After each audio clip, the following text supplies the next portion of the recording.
Alright, hello everyone. So, I haven't done a stream like this in a long time. Um, so if the setup is a little bit weird, which hopefully it doesn't, hopefully it looks good. Um,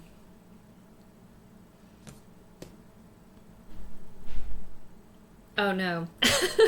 I may have to change up some of the stuff here. Hold on. Because my hands are a little bit more green or yellow over here. Yeah, so let me adjust the camera here real quick.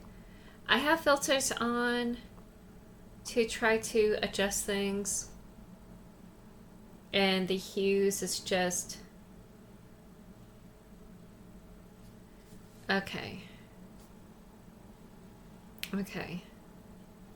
Let me see if I can make it like a 0. Alright, let's see if that looks good. Okay, awesome. So this is kind of what I'm seeing in real life. Okay, awesome. For some reason, the hue shift went over to the yellow-green spectrum. And I just don't want that. So, alrighty. Art. The reason why I'm doing this today is because I wanted to create some cool graphics for the Silver Fox series and try to create something that y'all will like for like bookmarks or like whatever, mugs, maybe coasters, you know, something not too like bank breaking or anything like that. Something that is pretty and hopefully y'all will like it. So that's kind of the experiment. I'm gonna try to do this thing where I have some watercolor explosions and then I'm going to ink out the letters in front of the watercolor explosions, and I'm just going to see how that look. I do have like waterproof Sharpies, and I also have my grandmom's old ink pens. In fact, let me go ahead and show it to you all. It's a little bit vintage.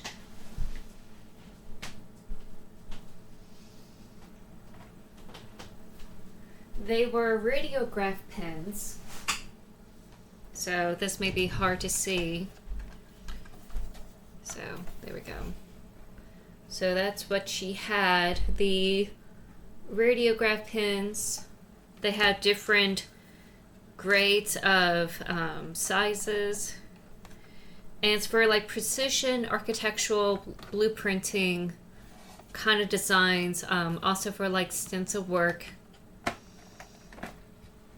That sort of thing. You just fill it up for the inkwells.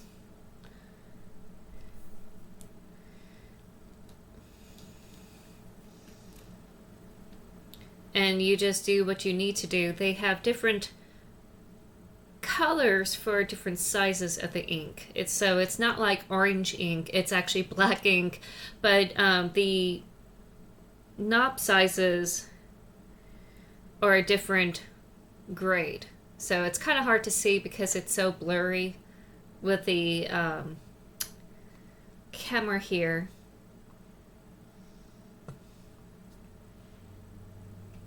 But you can see the biggest grade. You should be able to see that little tiny dot in the center. It's really hard to see. Also, the light reflection is not really helping. But it's there. It's a pretty big nozzle. And it's like 1.2.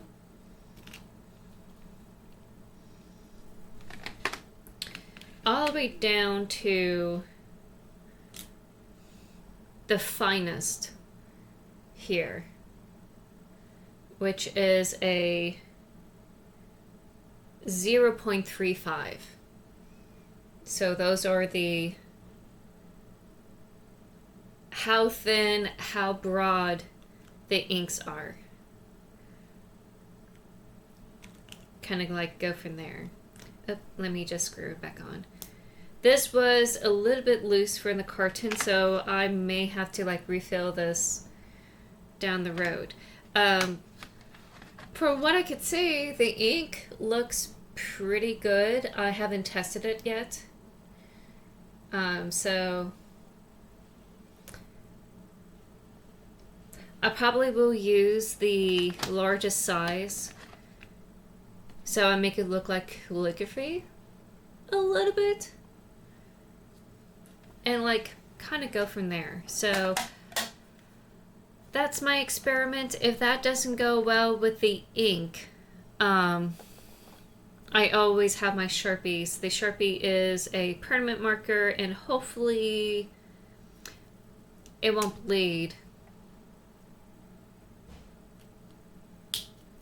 I'd acquired it from my mother after my grandmother had passed away years ago. And I'm finally like getting around to like messing with it, essentially. There are really detailed instructions how to fill up the pens, how to like use it and flood it. So I'm definitely going to use those instructions to like fill it up and follow through. It's a bit a vintage set. She used to do all sorts of artworks, mostly charcoal portraits. But she had done like all sorts of artworks in the past, including, oh shoot, still life practices. But she was really great, and she's very detail orientated. Sadly, she had to put it on the shelf and work as a quality assistant at the factory, just so she could be able to like afford to take care of my mother when she was growing up. So otherwise, if it wasn't for that, she probably would have kept going as an artist. She really wanted to make sure my mom has the best foot in life, you know, with education, everything else, etc. So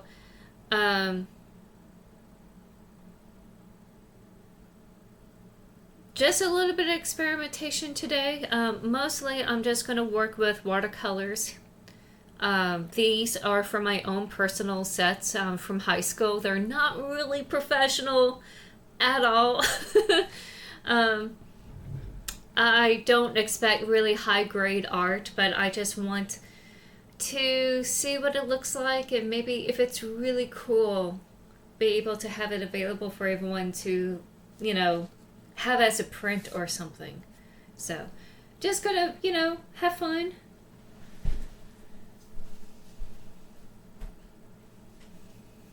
Play around. I think that's the whole point about art is the play around part. Normally when I do like watercolor, it's like landscapes in the past. But this time I'm doing something a little bit more abstract / graphic art.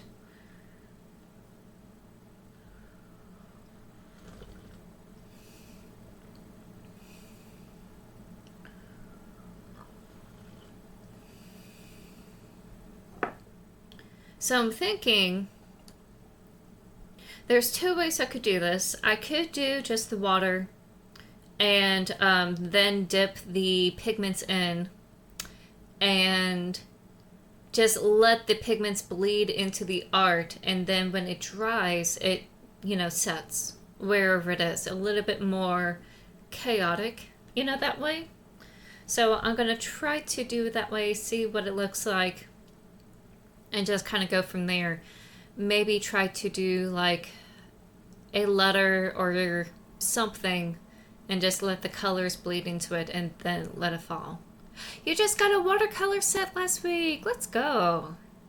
And you done one watercolor painting. Oh, that's wonderful. Well, just like any other muscle training, the more that you do it, the more you get to understand how things work, what works with the watercolor, what doesn't, and what kind of, tricks you can do with watercolor paintings. So, I'm going to start with just clean water here. Oh, and the most important thing is making sure that you have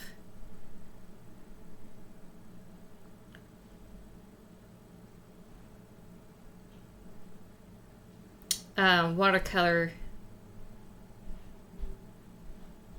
paper. I used to do it on like normal computer paper, which is yeesh. And it wasn't that great. It will warp. Absolutely warp. So I suggest normal watercolor. It's not that pigmented like I want it to be. There it goes. Though I have to say it's only on the edge.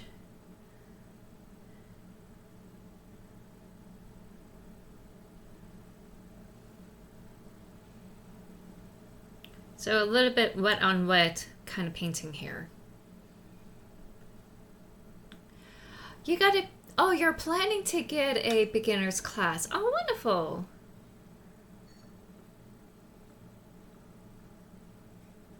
Yeah, perfect is actually subjective.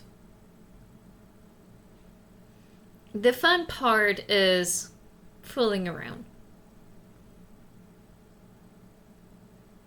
Oh, it's actually coming up real well for the camera here. So I'm just playing here, seeing what it will look like on the page first.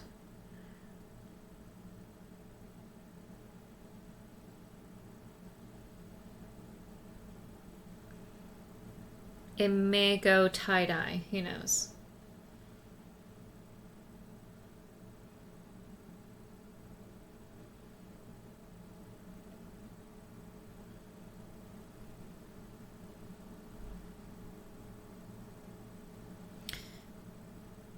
When it comes to anything creative, I normally just write or do crochet. I haven't really like sat down with paints in a long, long, long time.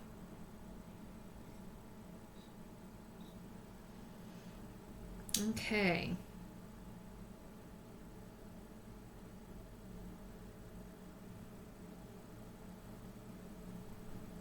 Spread this out here.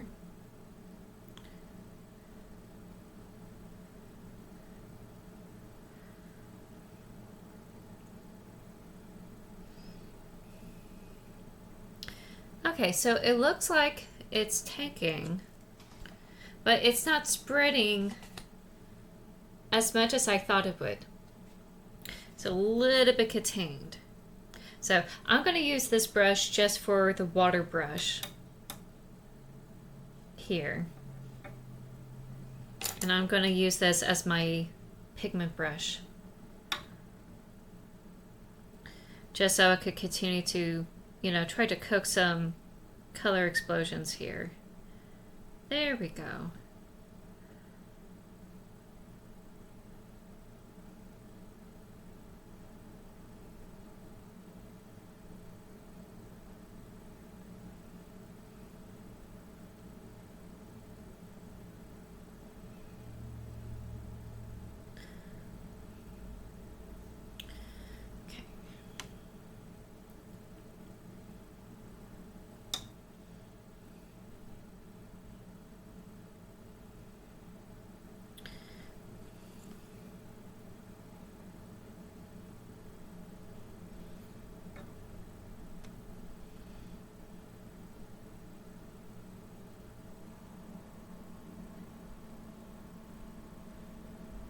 Oh, hey, I'm able to create an E with this. That's cool.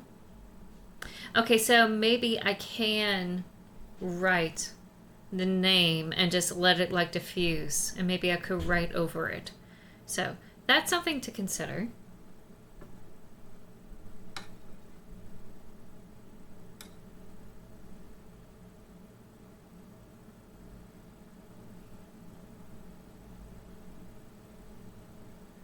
Just gonna blot that out for a little bit.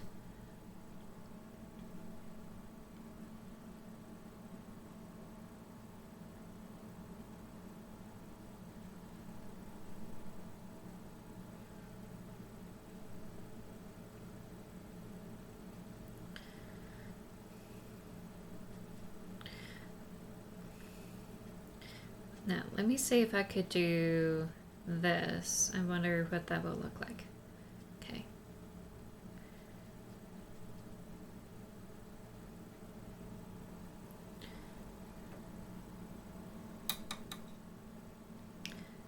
Gonna go a little indigo here.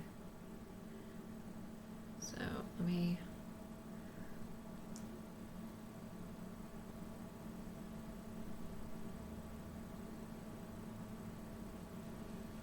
some purple in here, maybe a little bit more. There we go.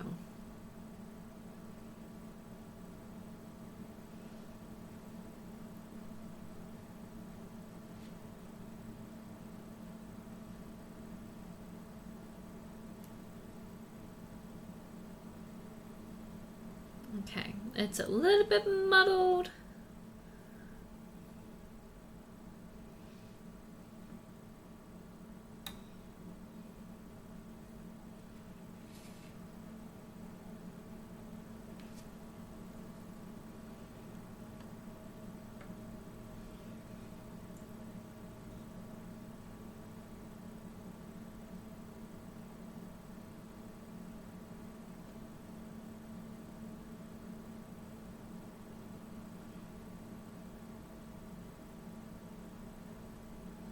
Okay, that's a cool effect. If I just drop some water in, kind of like pushes some of the pigments off. So that's nice.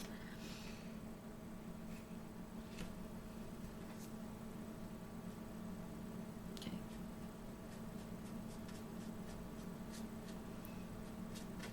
I don't expect this one to turn out really great because I'm just reacquainting myself with this all over again. This is definitely not like a how-to, whatever. It's just me fooling around right now. Though I think this brush is pretty filthy. There we go.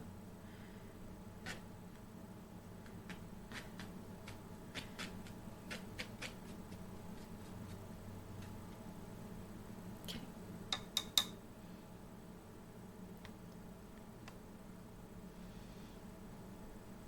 Yeah. All right. Not too bad. A little bit of green blue here and there. It's a little bit muddled because I tried to add purple. It didn't really work.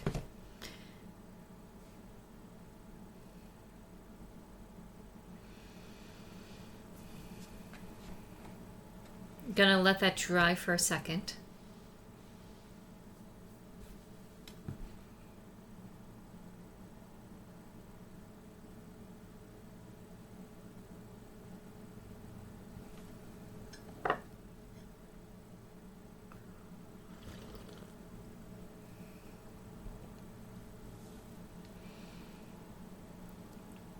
I'm thinking of creating another splotch here and there.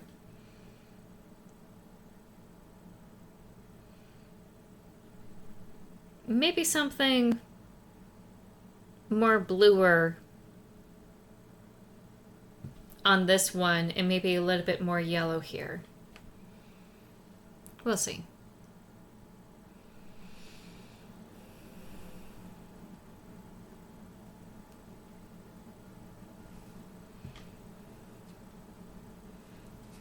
It's absorbing a lot of water right now. It's a little bit bent.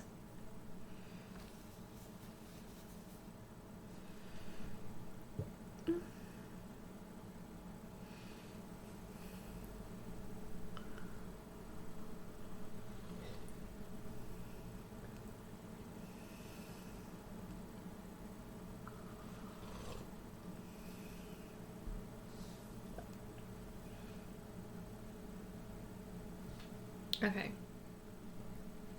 I think I can create another one.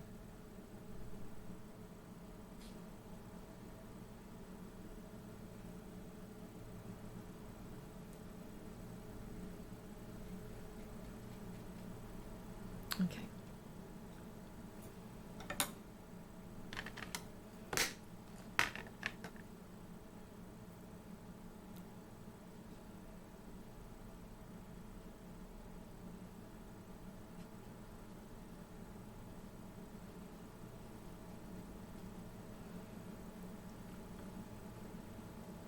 I heard that wetting the back of the paper with water, laying it on a flat surface, help from warping too much. Oh, that's good to know.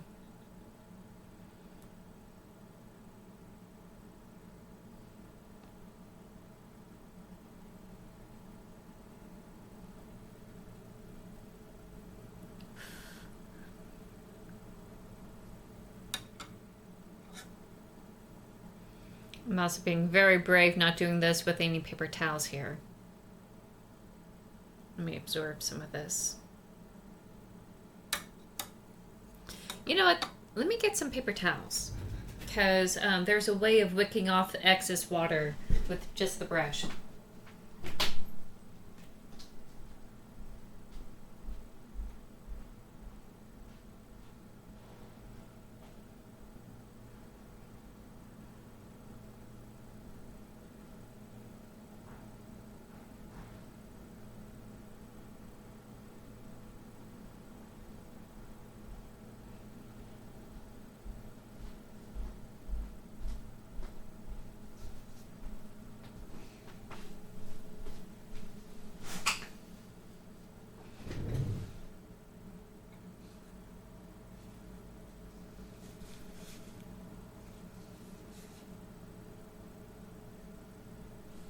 Yeah, there we go.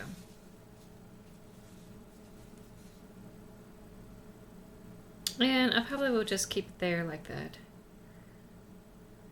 Yeah, there we go.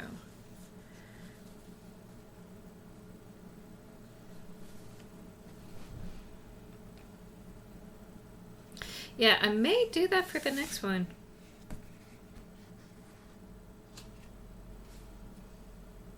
There we go.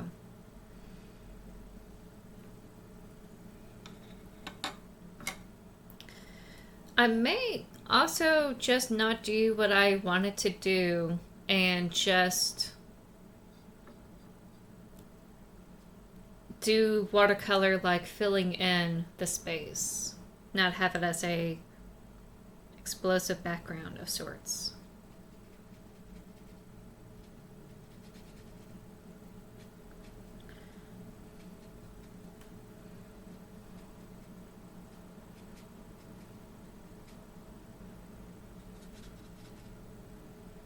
Okay, that's a little bit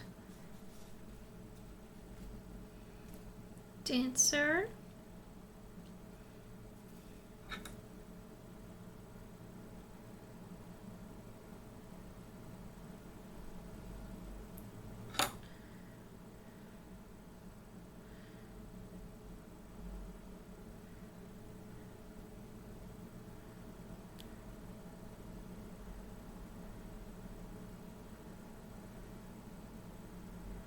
Okay, a little too indigo here.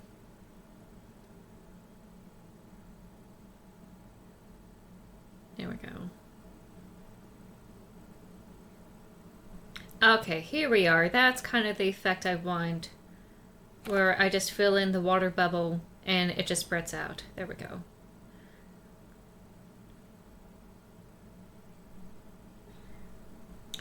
I may just wet the entire page and then just work on it just wet. And maybe it will have the effects that I want. And just kind of manipulate the pigments around and then like let it dry and see what it looks like. Kind of like tie-dye, you know?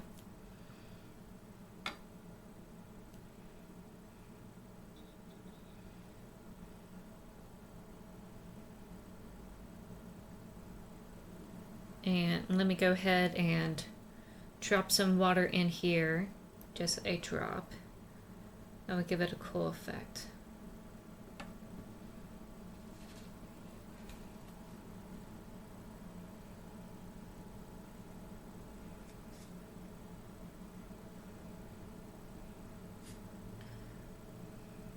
There we go. That's kind of like what I like.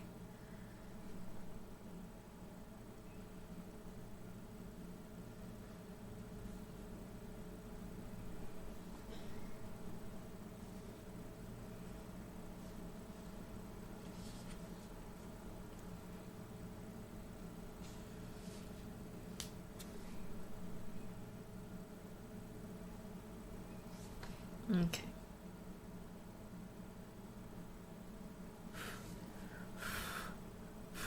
There we go. And I'm going to put a little bit of pink in this here. In the center.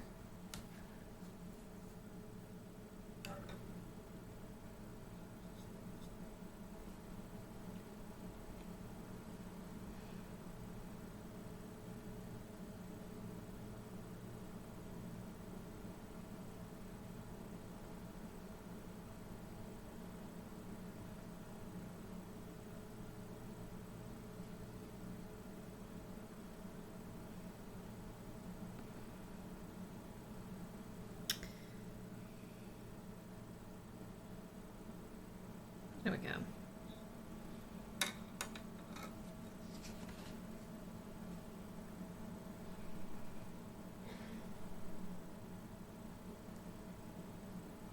There we go.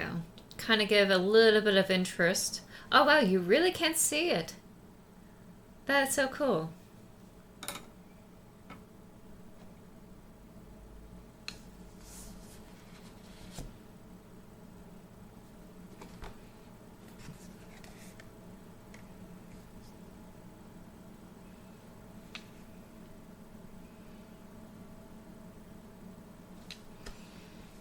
So I'm getting somewhere with it.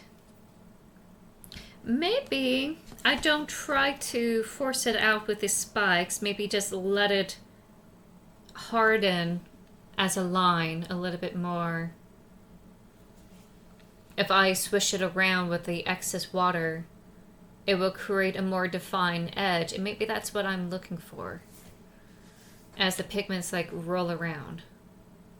You can see here. So if I keep working at it, that would be nice.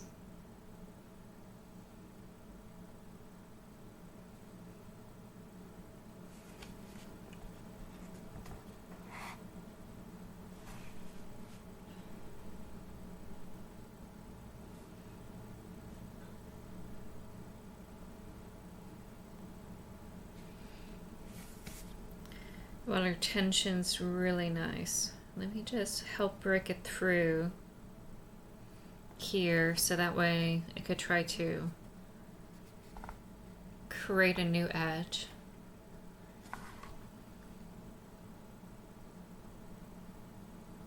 I think that's what I'm gonna do, just create these little blobs and just let the ink or the pigment kind of like run around the edge just to make it a little bit more set, I guess. There we go.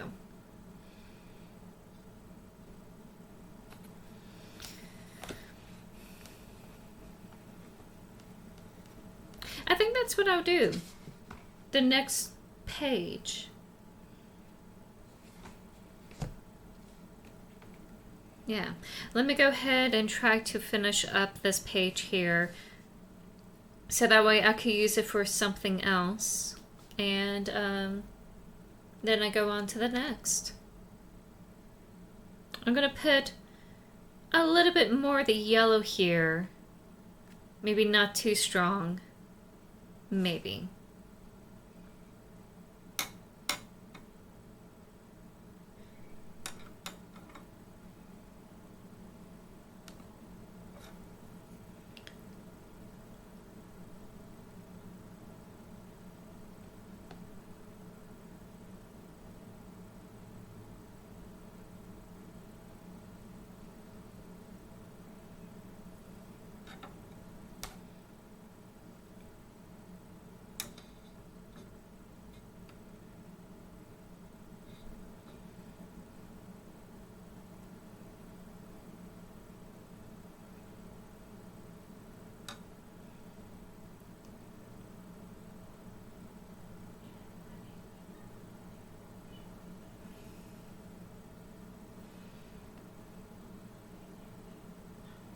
Just a little dirty mustard here.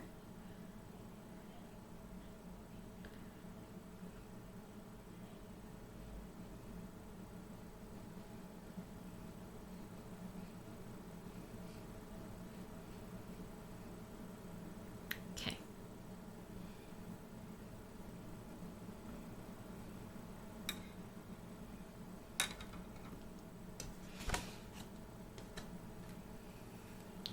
I know most who do like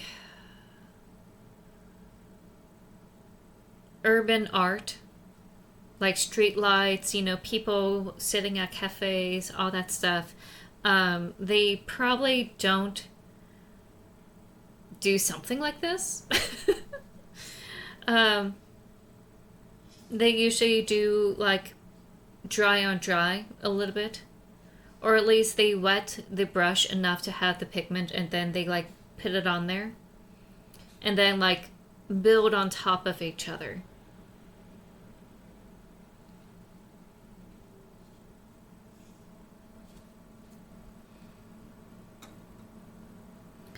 Gonna expand the boundaries here just a little bit. Thin it out.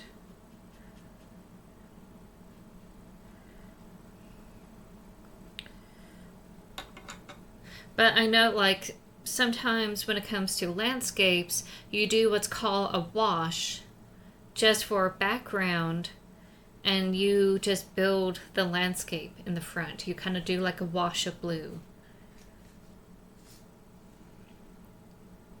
And there's many ways of doing like washes.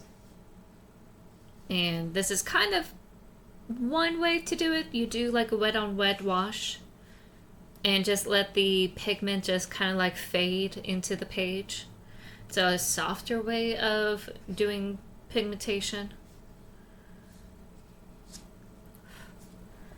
And that is kind of staying put, which is fine. I'm also going to throw in a little bit of a pink edge there. You know, it's kind of funny. I used to hate pink. And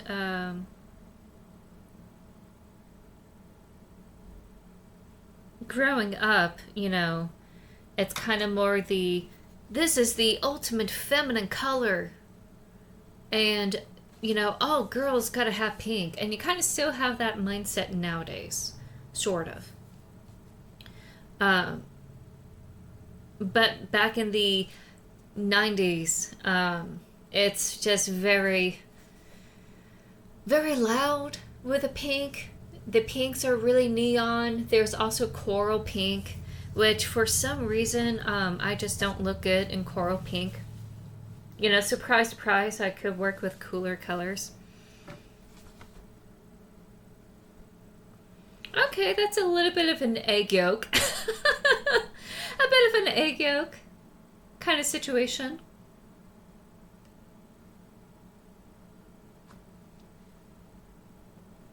Yeah. And for me, I kind of wanted to like go against, you know, the mindset of, you know, conforming. For some reason, even when I was little, I just don't want to like conform. And so I attach to a totally different color, not only to just rebel, but also to, like, you know, have something else that I really like. That's just not really conforming with society's standards.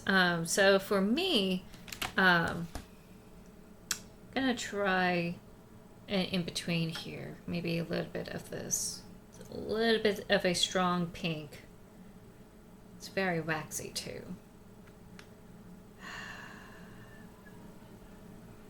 Don't know if it's actually going to work here, but the whole point is experimentation. Okay, that is a very strong red.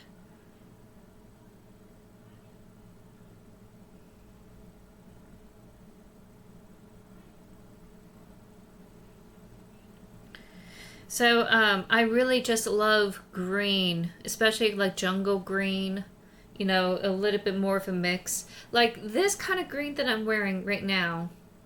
Yep, can't really see it. It has a little bit of yellow in it, but I really love greens that have some blue. That's kind of like my favorite type of green. Over time, I kind of shifted over from green to like lavender when I was, you know, experimenting with like feminism. But green still has a place in my heart. Alright, I'm gonna soften that. Gonna do it over here with this type of red. And I think... Oh, let me see if it is the same type of red. Okay, so this red is a little orangey that I have here. Okay. But my sister, she just glom on purple and just never stopped. I mean, for a while she was into pink, but like purple was her favorite color. Uh-oh. Okay, so this is overpowering the yellow that I was trying to do. That's fine, we're experimenting. I'm gonna swish this away a little bit.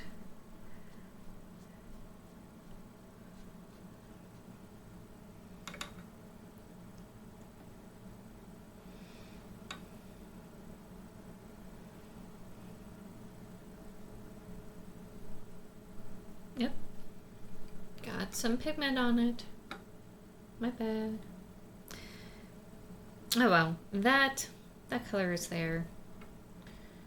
Alright, let me try to throw some more. Let me take care of this real quick. Purple to this day is still your favorite. Oh, wonderful. But dyeing your hair shades of purple. That's incredible.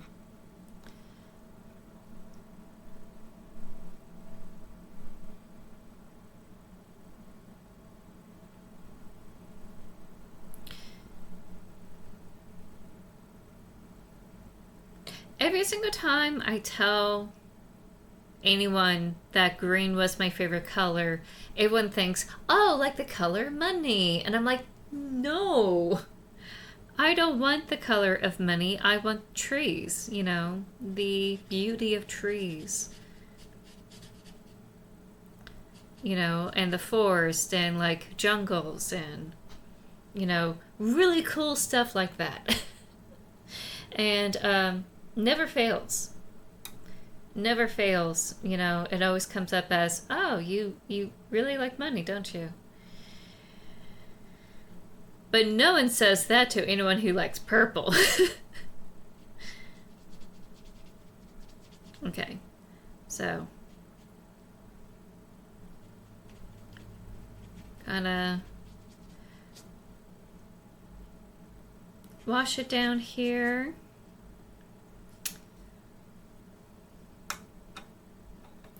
So this is what it's looking like right now. I'm just going to fill in all the space here. Doing a little bit of a tie-dye effect. And then eventually I'm going to move on.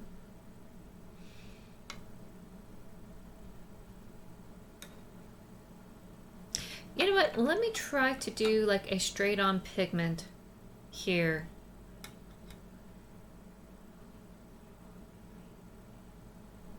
And then like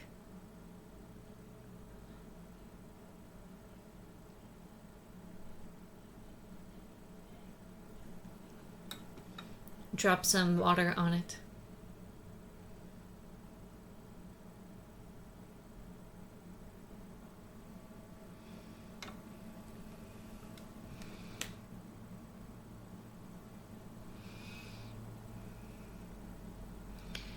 And just let it be absorbed in the paper. See what that looks like. It's really cool. Looks like a little tiny jewel. A little teardrop, if you will. Though I have to say it looks a lot greener from this perspective than what's showing on the camera.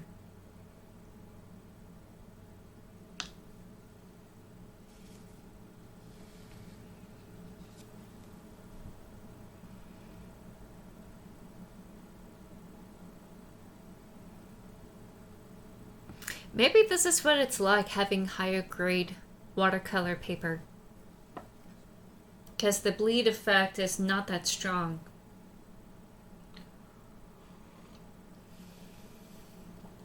I really have to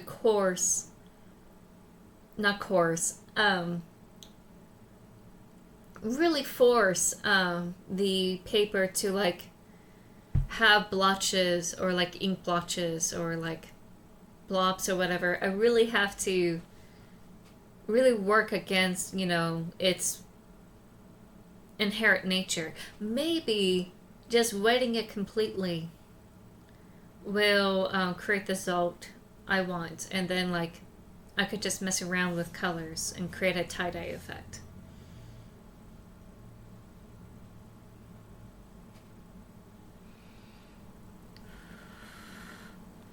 Okay.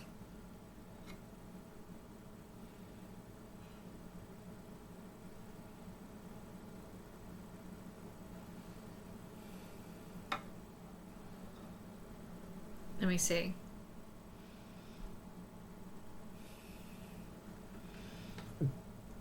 Excuse me.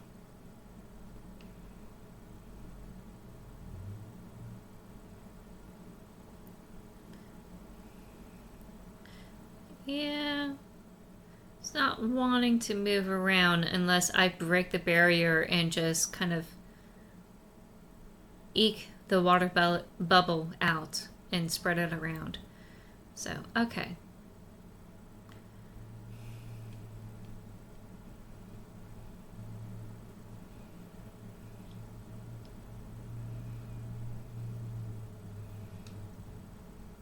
Yeah.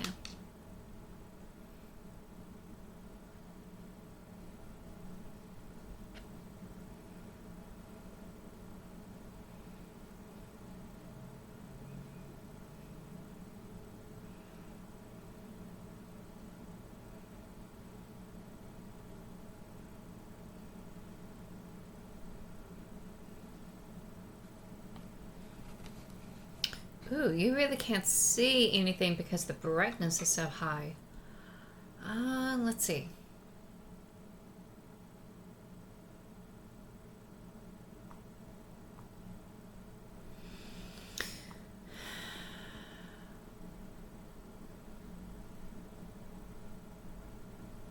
Oh, maybe it's the gamma.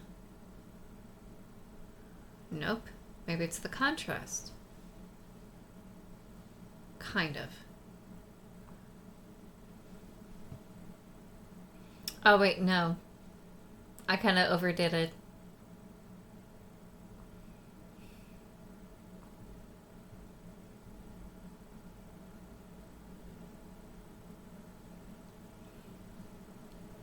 Alright, let me just reset everything.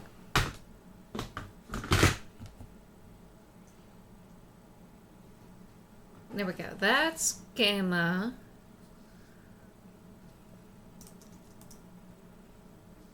And let's just say brightness is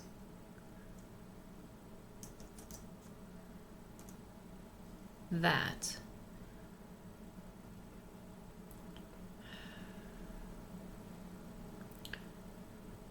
Okay, that is a little bit yellow and very bright, so.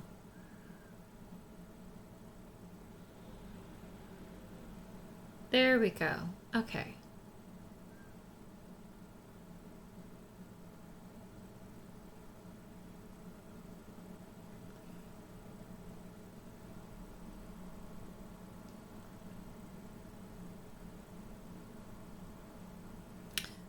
Kind of. All right, I'm gonna pump it up to 1. And that should be a little bit realistic to what I'm seeing. My camera tends to desaturate everything that it sees. It gets really like Silent Hill fog, you know, when I try to do anything with it. So there we go. That's as close as we're gonna get to like see what I'm doing here without any sort of whiteoutness that's happening on here.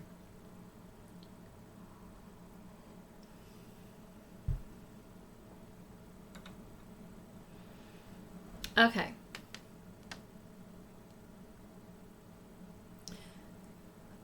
All right, I'm just going to fill in the rest of this. I could just leave it as is, but I want to fill in the rest of this here.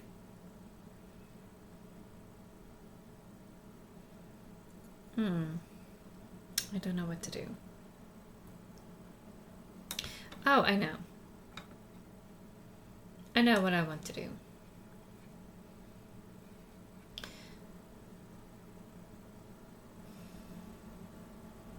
I'm going to put a little bit of chartreuse in the upper middle, which in your perspective would be bottom middle.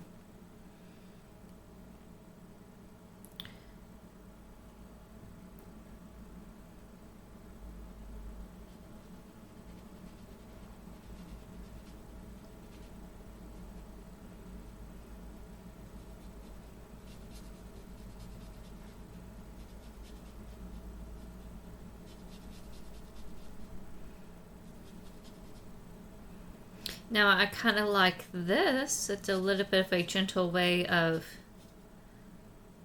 putting some color. Yep. And then like fade it out a little bit.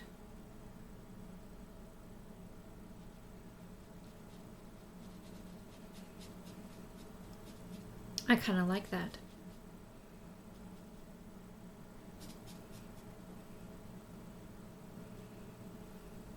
Yeah, I kind of like that. That's a little bit more controlled. I don't have to use a lot of water. And I could do a little bit of gradients the way I like it. So I may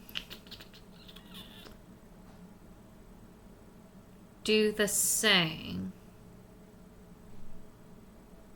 around here. Try to get off some of that.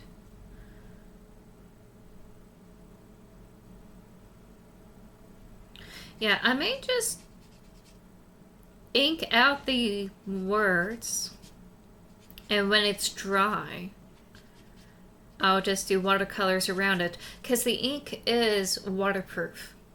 That's the best thing about it. It is a waterproof pen, which is perfect for what I want to do. All right, and I'm just going to go for a bigger brush here.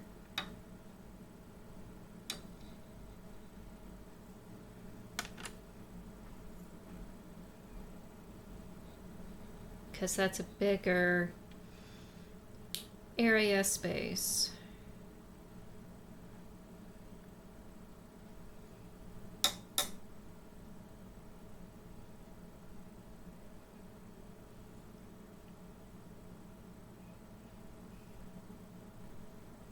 Yeah, there we go. Just fade it out here.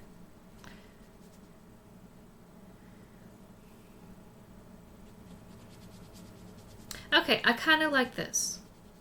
I kind of like this a little bit more. I think that's what I'll do. Instead of just trying to work with the background and then like put the ink on top, maybe I'll just ink and then do the watercolor on top of it.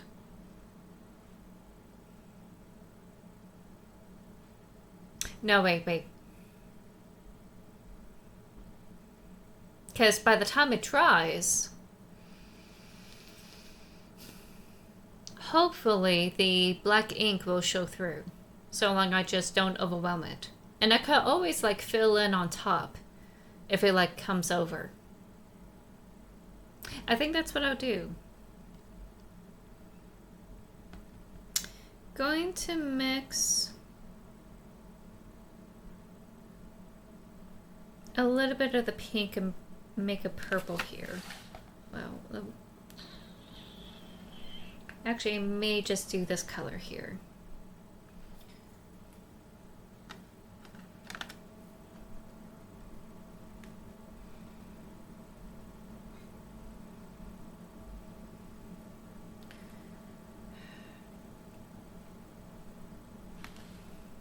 Oh, it's not coming out the way I want. Oh, that's a little bit light. Let me mix in some pink here. Oh, that's not what I want.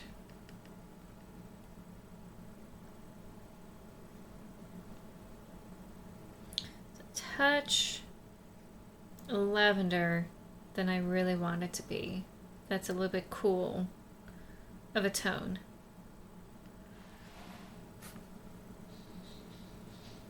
Okay. Yeah, there we go.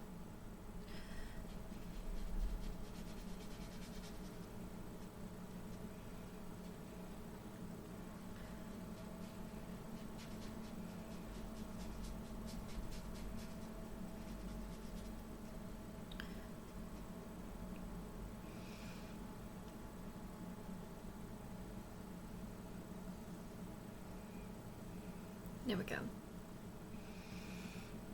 Create a little bit of a blob space in that corner.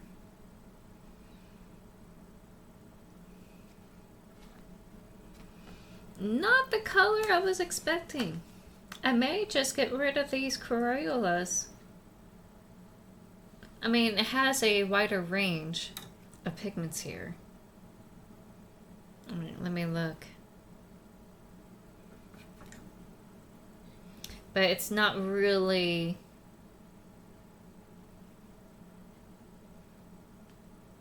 Wow, I will have to do a blot test of this whole palette here, just so I know what it will look like.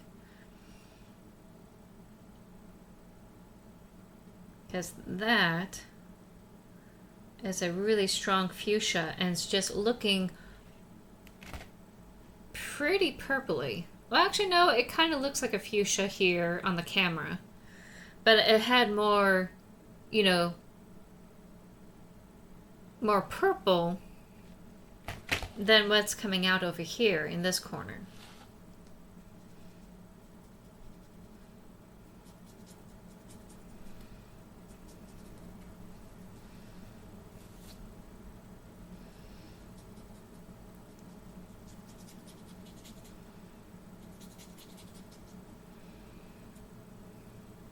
Yeah, it's very pink. Let me turn around. Very pink. And, I mean, you do see a little bit of the blue. If I lift it up here, just a little bit. But not what I would expect from this, I would expect something a little bit richer. So yeah, I think. Then again, it's meant for kids. It's not really like something like this from an art class.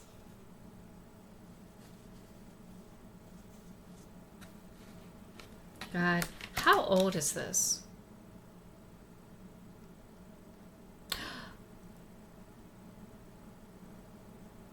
No, I did get it from my art class back in high school. This was 2000.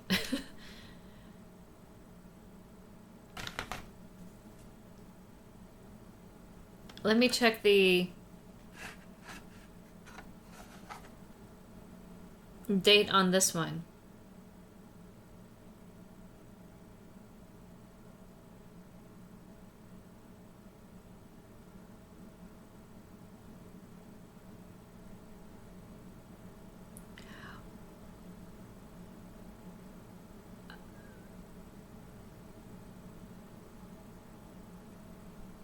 Watercolor, Italy.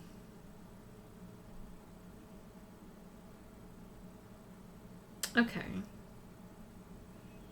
But it's not really giving me the date.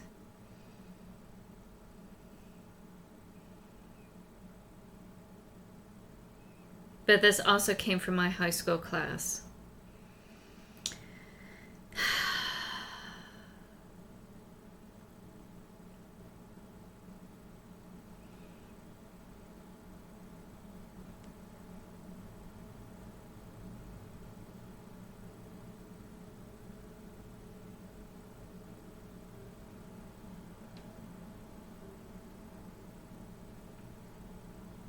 I mean, that's a huge expense for my art teacher to like bring out authentic paints from Italy.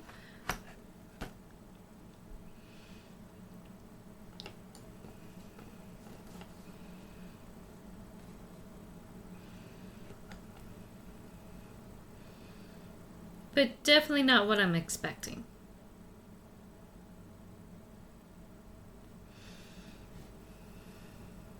Okay, I'm gonna go a little bit of a richer blue here in this area.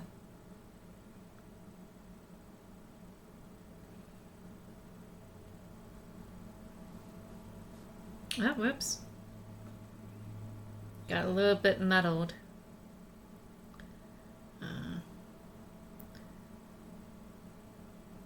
There we go.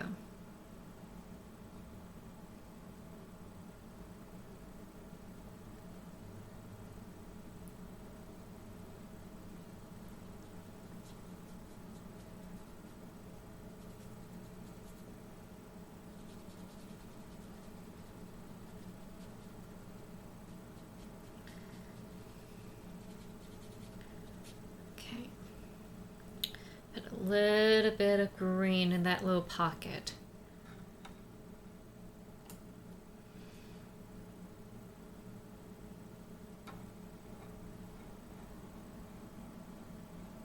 And I'm gonna let that bleed through.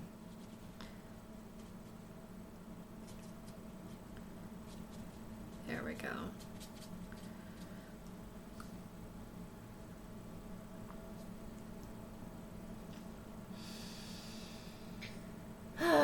Let's see. Let me get some more music here.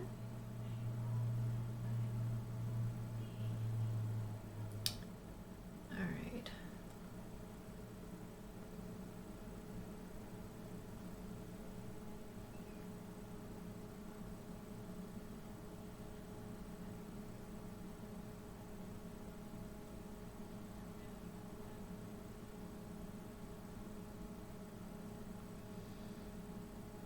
All right, let me do this real quick. There we go.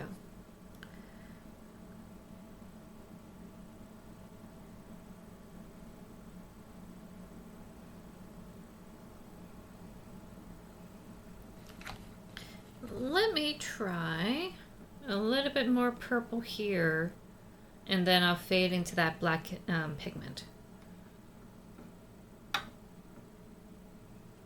just expand this out a little bit. And I'm gonna use this.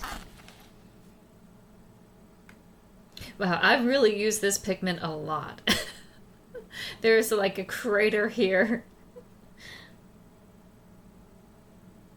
Oh yeah, that's a little bit dark.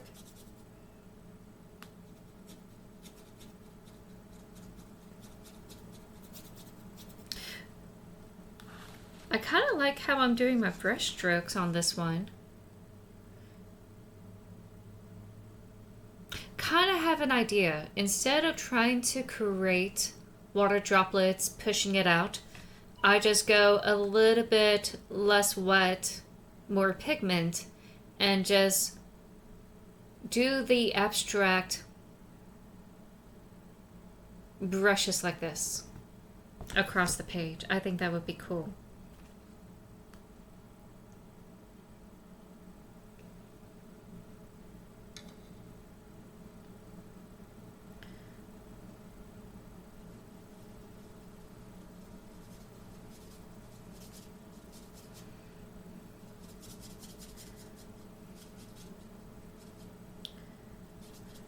Yeah, I like that.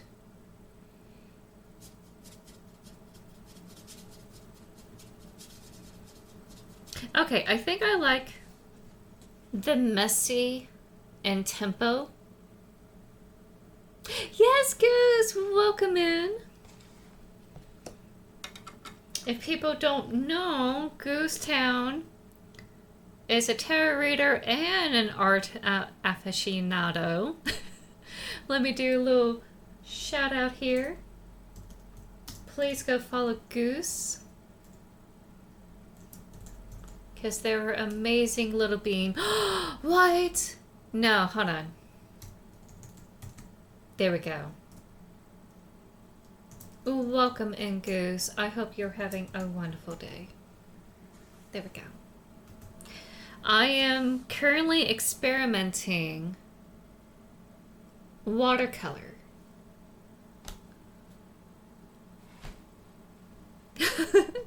No, you're good. You are the definitive variety streamer. You definitely go by the walk of your drum, as you should. And you just keep things interesting, which I absolutely love. Yep, that's a little bit heavy, but you know what? That's okay.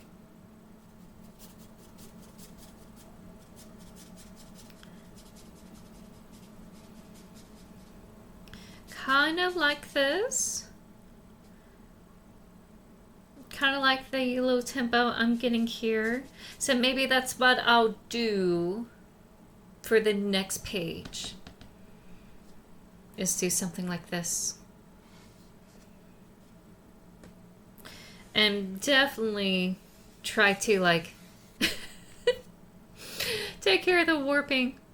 Oh, I always support you. You're a sweet little bean. Well, you're not really little. You're like giant. You're enormous in the best way. Wow, that green is really sticking to the brush. All right, I'm feeling something really sunny in there. I know I did a wash of like citrus, but I'm gonna go in with that nice sun over here. Yeah. I have to say the yellow is a little bit more transparent. It's not really that strong. So this may be a good way to like fill in some gaps here. I love it. All right, let's see.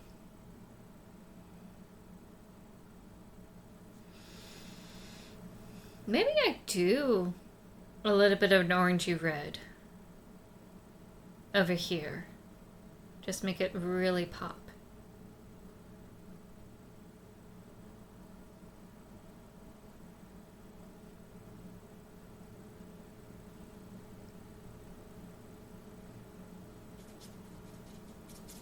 Okay, it's a little bit of a dirty red because I've been mixing in some blues, but you know what? That's okay. Yeah, I'm feeling this. I'm feeling this really erratic seismograph kind of experience.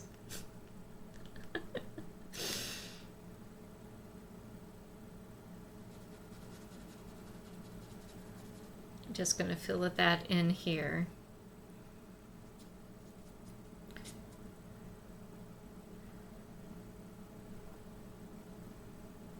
And let's see, maybe a little bit more of Zipperbell. I'm kind of doing a little bit of both. I kind of wanted to do, at first, some watercolor explosions behind like some text. And I'm going to use some waterproof pens to do the text. I have my grandmom's vintage radiograph pens that she used for stenciling and blueprinting and whatnot. I was kind of like doing that. That's why in the middle I was experimenting how to create the explosions like here and like here. But it wasn't really like working for me because I want like a splat kind of look for the colors. And the paper is so good where the water tension was able to like stay. So you could create droplets of water and it won't break. And you don't have to worry about bleeding too much. So I'm kind of like forcing it on the page a little bit. And which means that it's really good high quality paper. And it means that I've been working with terrible quality paper just to do any sort of watercolors in the past. So the kind of like ink blobs here like this one or like this one was kind of forced. And at first it was really cool creating that little hardened edge. Maybe I can make pseudo coffee, looks a little bit later. Or like coffee mug impressions. But it's not really jiving with the vision. I'm gonna sound like a little bit more, I don't know, those avant-garde, artists, like, it's not the vision, man. But I want like something a little bit high energy, and something, colors exploding or racing across the page or something, and then I have like the name of the character inked out on top of it. Or maybe like do the ink, let it dry, and then like do the watercolors around it, just so I know what the effect will look like and not like see if it works or not. So I kind of like this, where I have a little bit of a harried brushstroke around here on this top edge. I really like that. Yeah, like I really like the old high school paint that I have. It's still serviceable. I just gotta make sure I don't accidentally like mix it in with the wrong kind of paints and maybe like try to clean it out. Like this one accidentally got some blue because I was trying to mix on the fly.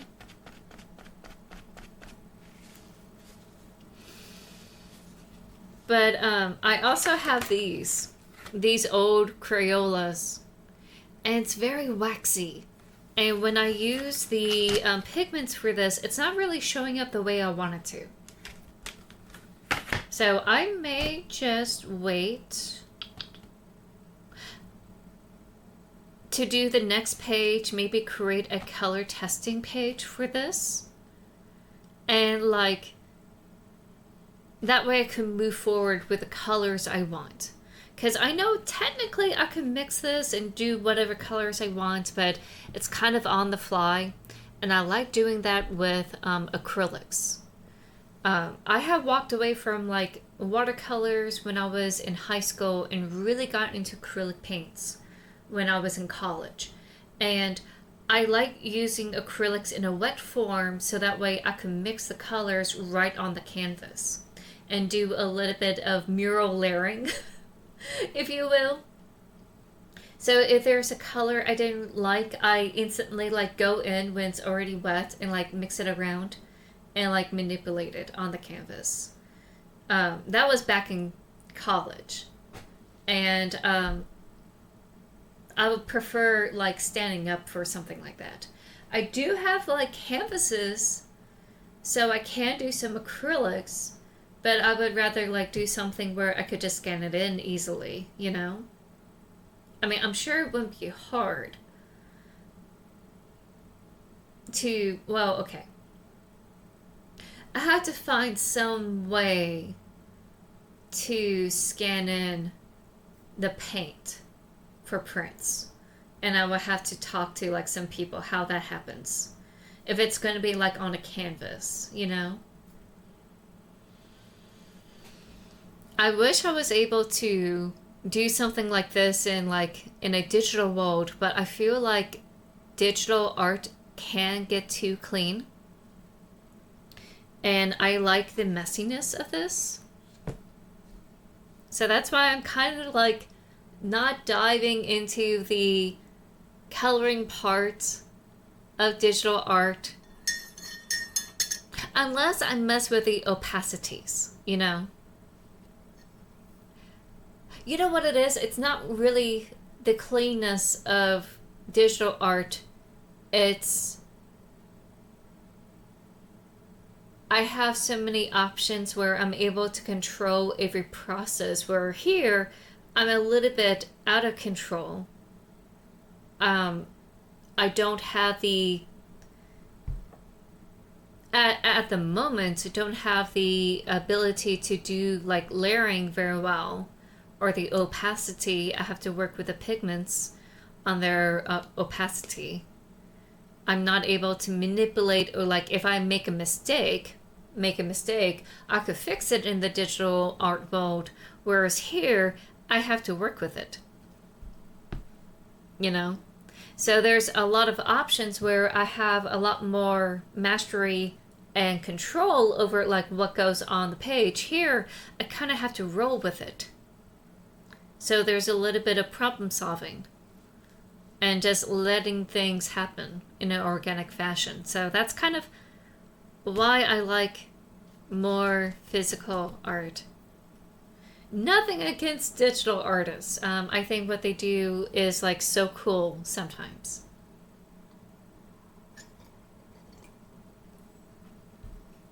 Sometimes you have the most delicious color palettes that I could just lick off the page. And sometimes it's really hard to get that in real life. But like here, you know, I could like let chaos reign for a little bit and just have fun. Trying to figure out what to do with this white spot here. You know what? Let me actually do a little bit of black here.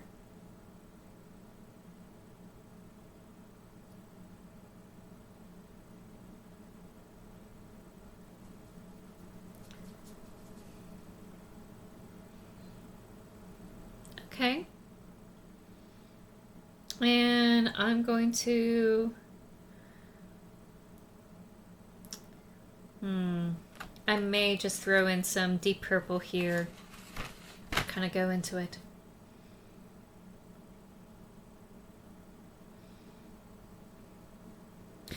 That's the only thing that has a leg up this palette over this one, is that the purples are readily available. Oh no! It's not the kind of purple I want. Oh well. Let's just get into that little dark space and melt it together. There we go.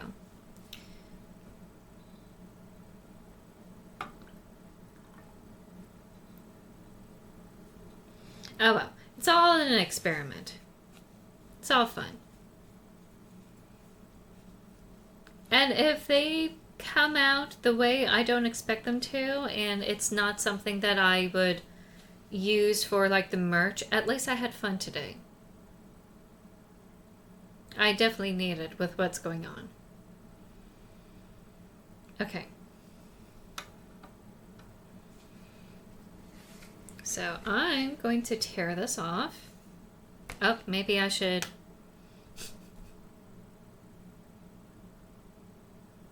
I may have to write my name on it, even though it's practice.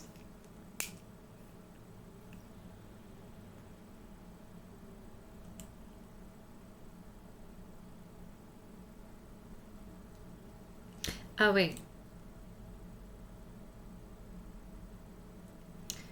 Hold on.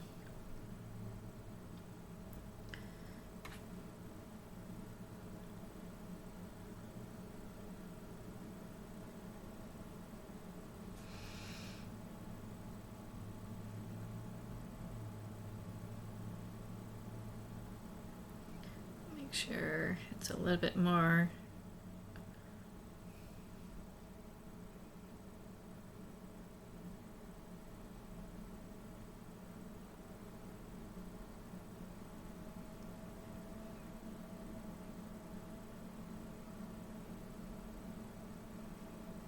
There we go. My little signature. It's not much, but it's there.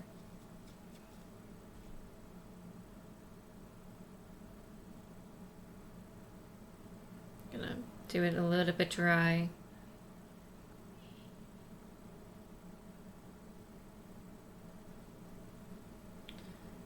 Okay, too dry.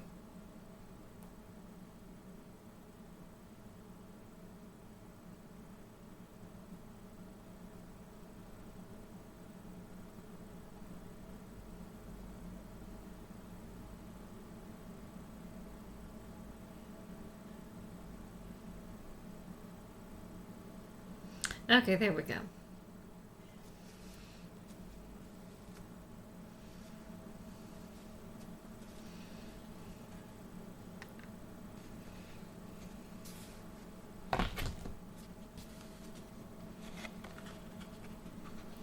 It.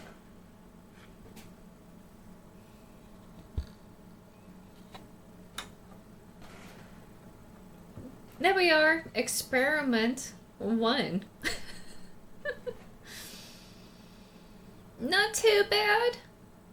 Just trying to get into the groove.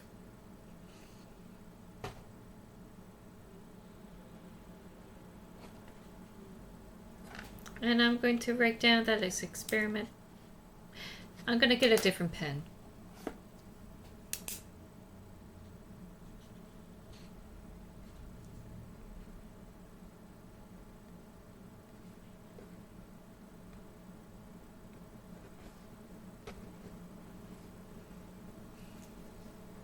Time is it?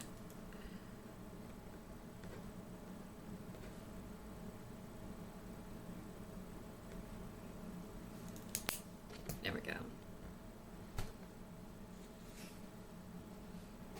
Okay, so that's gonna get dried somewhere.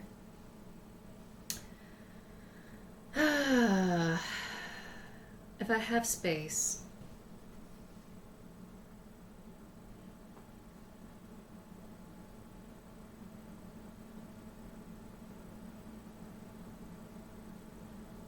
Okay, so this is what it looks like here. A lot better than the other camera, I should say. It has better resolution. So yeah, I think I'm just gonna go with these type of brush strokes here for high energy. Gonna do that across the middle plane here for the next page, and do it that way. And I think I'll just do colors that I normally associate with each character. I think that will work. Maybe a little bit of black and purple and everything else. But first I gotta swatch these because they're not working the way I wanted to. So I'm going to put this at my kitchen counter. I'll be right back.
Okay, I'm back.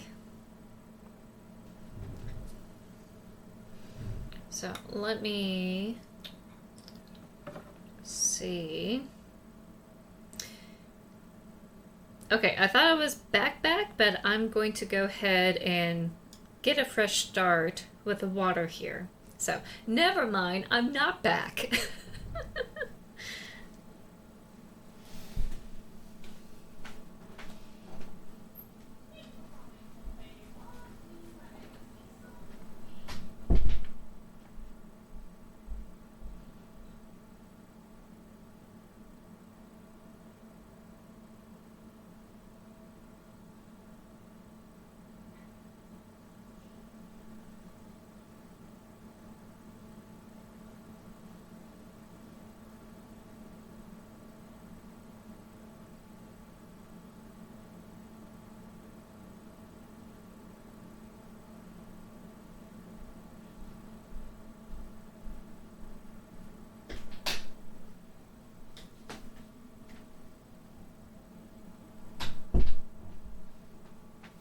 Okay.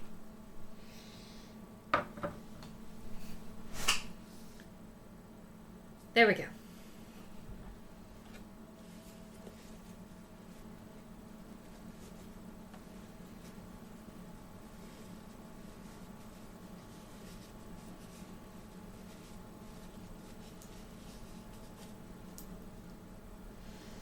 Now, what I can do is do a swatch with a paper towel.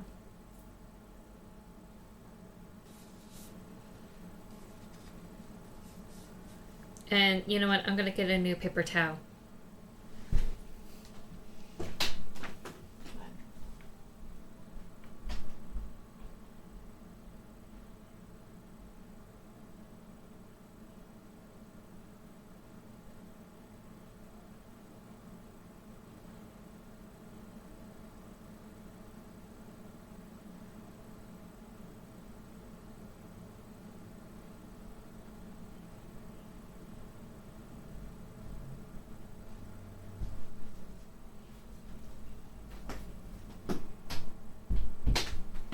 Alrighty. Ooh. Alright, so one for the brushes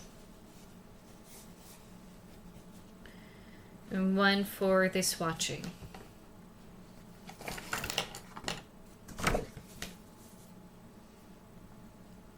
And then I'll get back to my other experiment once I know all the colors. So let me, you know what, this is not working. This is not working for me. There we go. Let's see.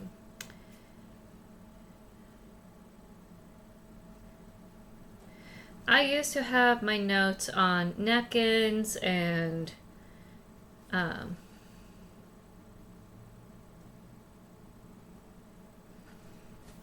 paper towels, etc. Sometimes I would do like my homework on them. So it's just something that I trust a little bit more than actual paper. And since I only have like 28 or 27 of those pages, I'm going to be a little bit more I'm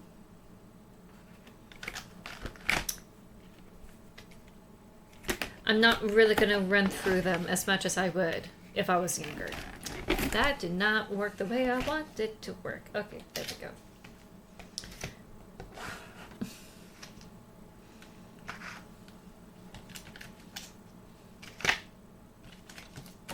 There.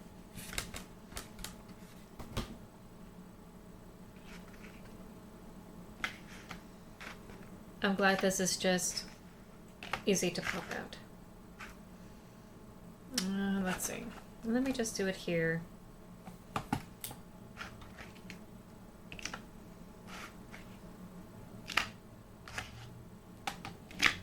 we go.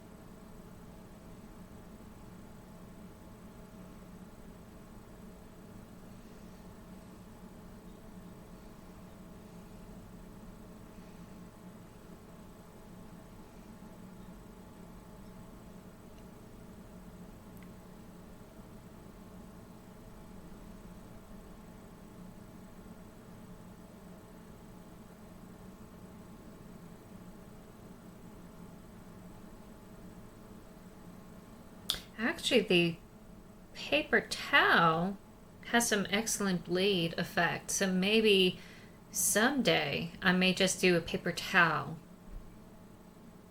art.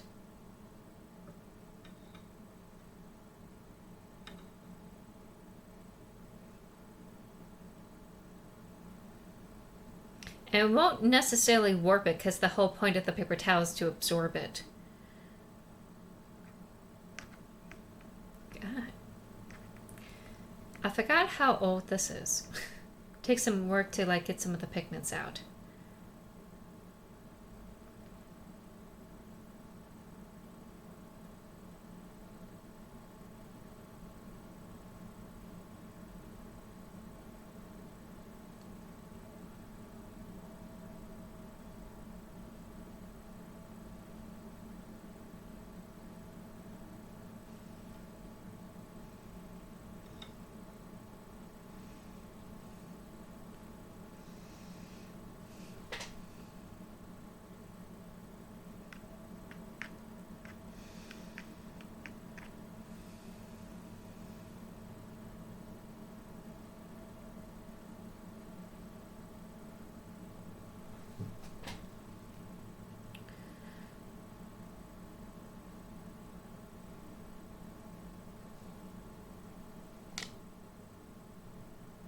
Yeah, well, the water did not help. Okay. Alright.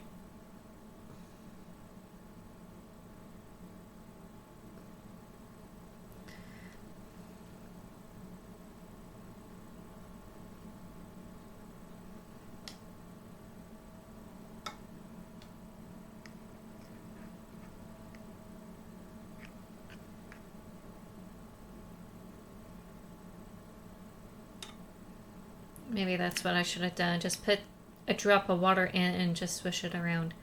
There we go.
Oh, you're not really saying what I'm swatching. Hold on.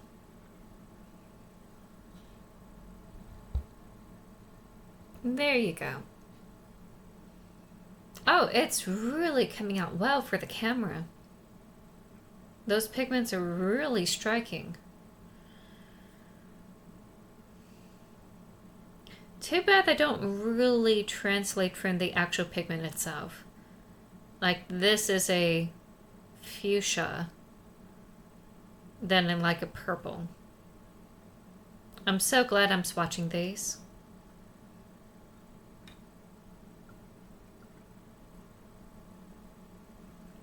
Now for this weird bronze brown.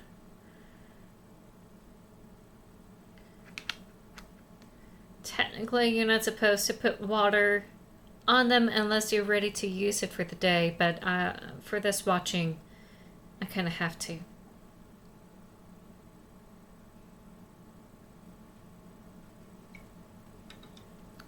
It also helps me figure out like what is translucent and what is not.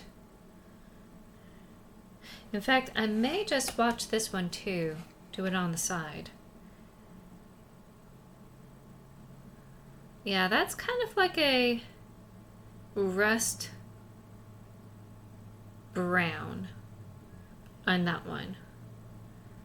Which is great if you want some rust or like autumn leaves. It's not a bad brown.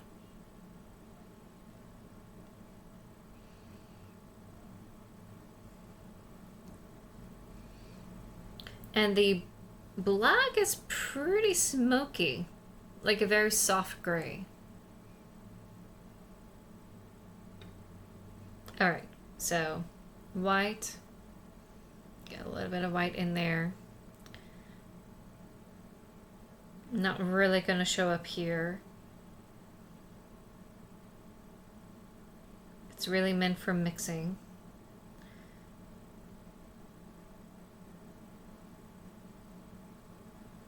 There we go.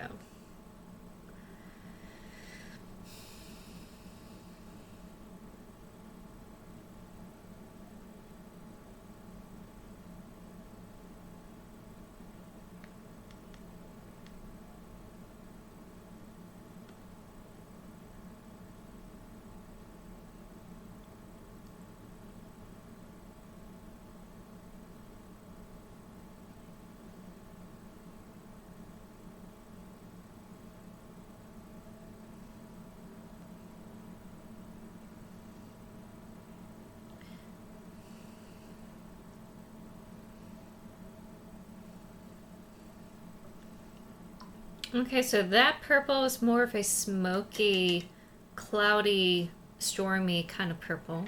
Love that.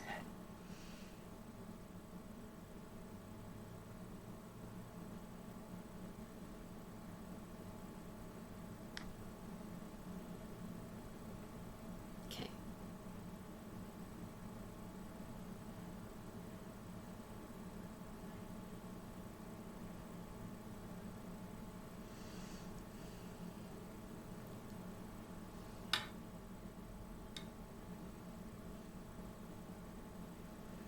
No, this one got mixed in with other paints, so I think this one's not going to be that pure. Let's see. Nope, it's actually coming through. Whatever impurities that's in it, it's not really interfering with this.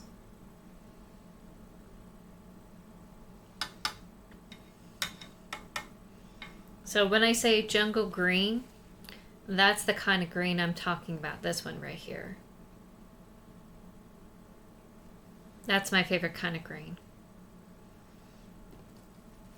Also, not gonna lie, this blue that we had in between the fuchsia and the light green in the top, or this row here, kind of starting to dry out in the same way as this low blue here. And this is supposed to be the lighter to this one.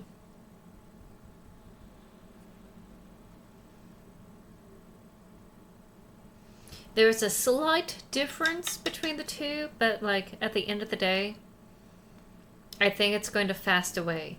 This is also like washable colors here. So I don't think it's going to survive in like sunlight, or like it's going to have the same type of pigmentation over time.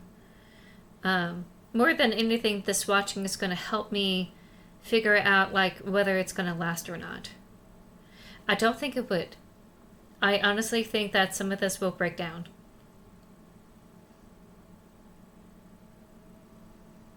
Yeah, this color I have mixed in so much. So this has some impurities on it.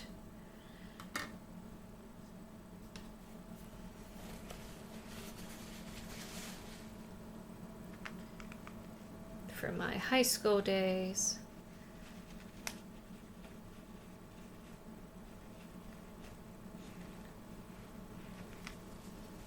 There we go.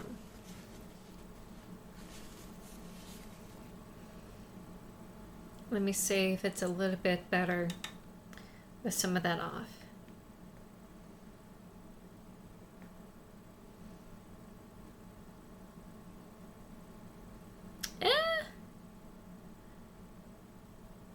I guess that's just the way it is for this kind of lime. It's a bit of a dirty lime. Though I think taking care of the mixing impurities made it a little bit sharper.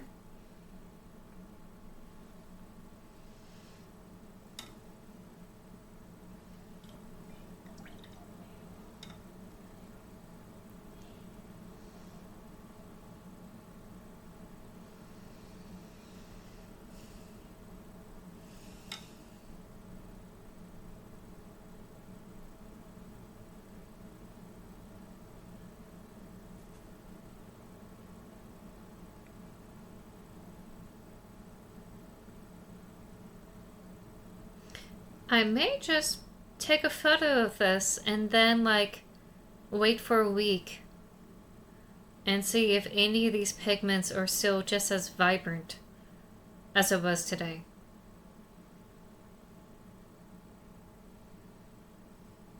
Of course, after they're all dried.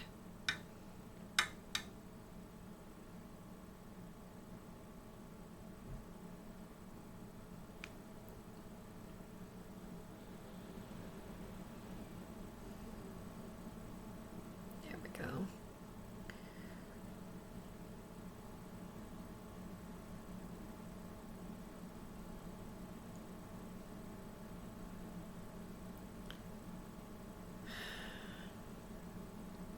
Okay, so that's a little bit of a red orange, and that's more of a melon orange here. Not bad. Oh, and I don't need to put a lot of water in this. Here's that quote-unquote purple. Oh, now it comes out purple. Okay.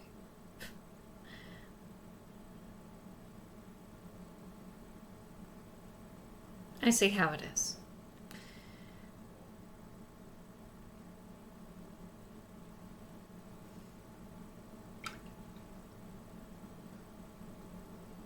Now this is supposed to be normal gray, but I think it's going to give a little bit of a blue-purple cast here.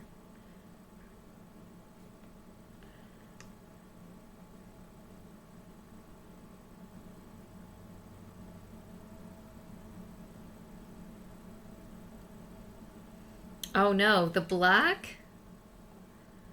The black has faded so much.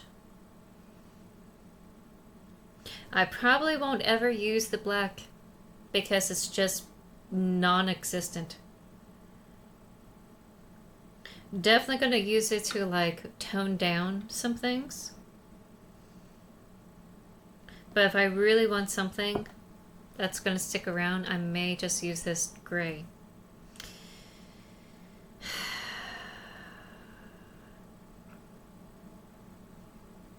Or who knows, maybe I'll just cough up some money for actual professional watercolors.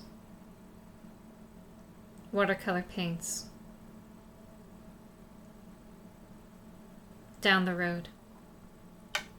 If I'm gonna do this more often. Now that is a cotton candy pink.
Okay.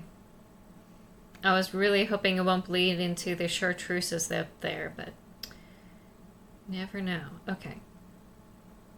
So these are the pastels I'm going through right now.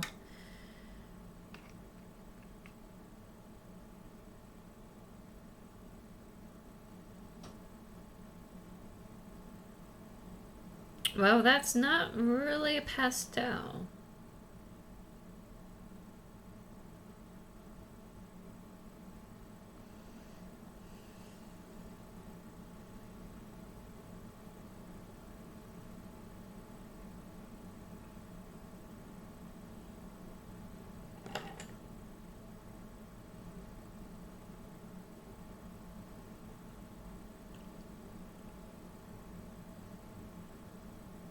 Okay.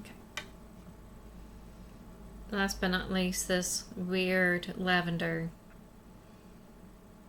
Really does not look lavender. It looks like some sort of metal. And yeah. That's not really lavender. It's more this metallic pink. The skin tone, well, skin tone metallic pink. Kind of like a metallic beige over here. So, don't know. But that's the swatch for this pack. The black is like absolutely gone over here. Surprise, surprise. I mean, I could try to like see if I could put some black here. There we go. Maybe I just don't use a lot of water with the black and maybe they will show up better. But like, I don't see it sticking around if it's going to fade like that. So, I try.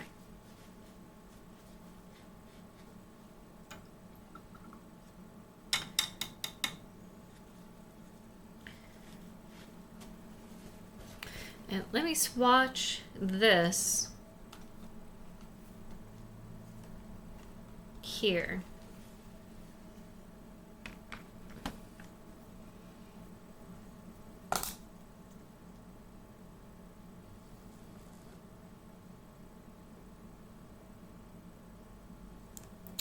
Let me figure out the name for this one. This is my watercolor.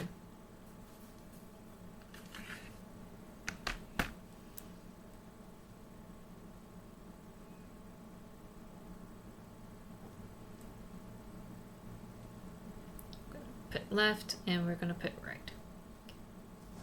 There we go.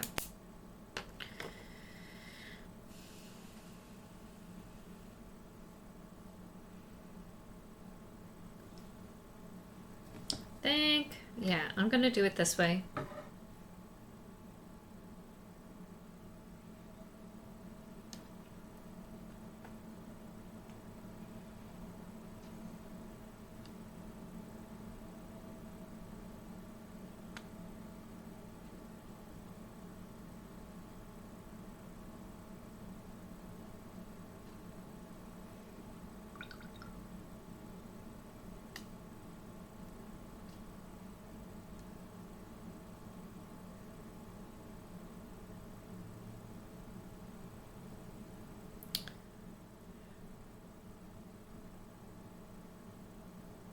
Now that is a stronger yellow than the Crayola, I should say.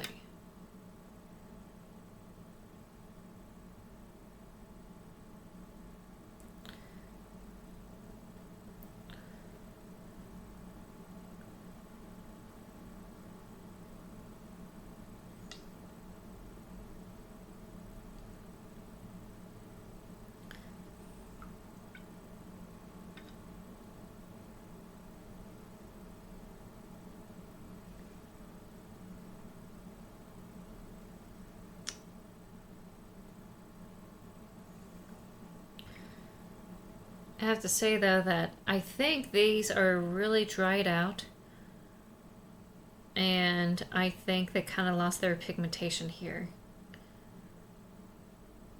So this is a little bit softer than I expected, which would explain what's going on the page with that experiment, you know? Like these are just whispers of the color.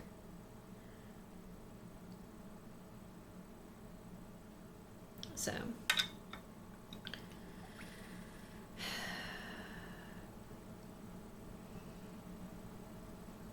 but I feel like they would last on the page.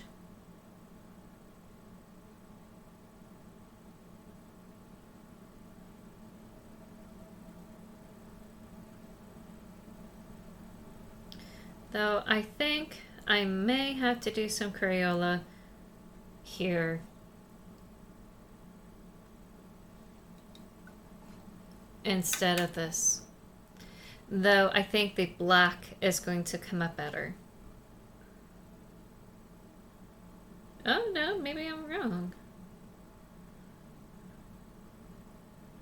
Oh, there it goes. Just requires some coaxing.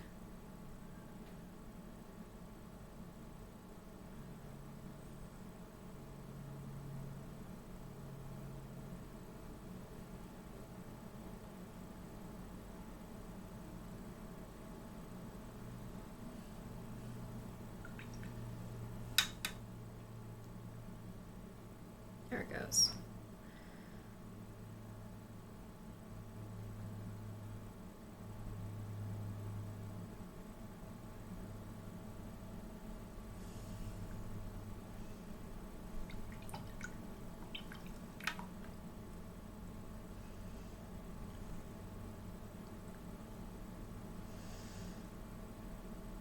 Yeah, the reds really had faded on their pigmentation. Unless I really worked the paint in, maybe I could try to strengthen it.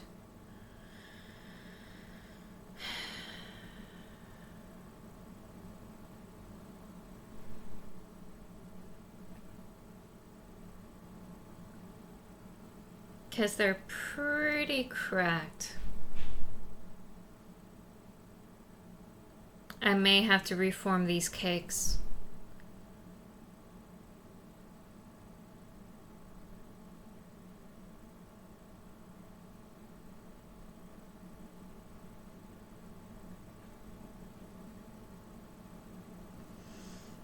Okay. So that is the what I thought is more of a professional grade. Then again, they will try to really highly pigmentize the Crayola paints for the kids, knowing that, you know, kids have a tendency to pick it up and drop things over time. And whenever they get around to it, you know, it won't expire. It's a little bit more long lasting. So I guess with professional paints, they kind of expect you to like do this more often and more readily, and that way you won't have this limited pigmentation.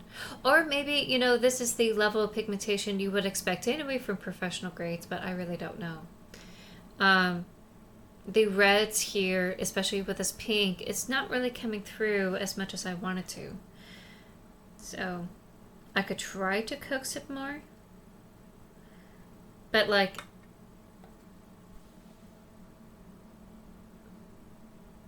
you can see how it's not really moving across like all the others.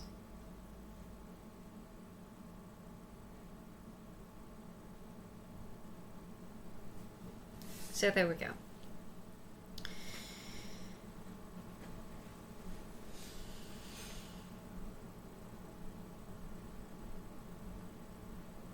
At least now I have it swatched. I know what I'm looking at whenever I do these paints.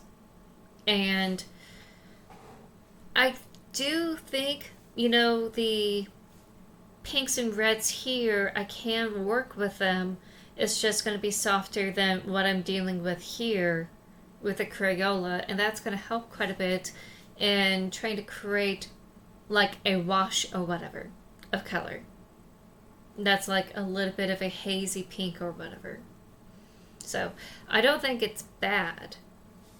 I think it's just trying to be realistic about like the pigmentation of these paints. It's not as prominent as say like these. These are still pretty powerful. They're just not matching with the actual wells in the palette. I suspect that Crayola put like a little bit of wax in them just so they have lasting power. To like kind of preserve them a little bit.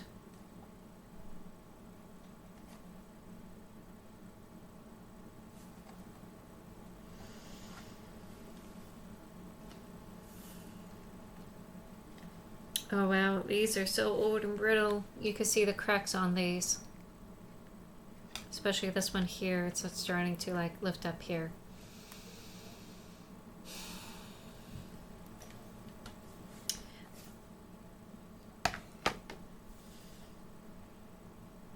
I mean, it's old.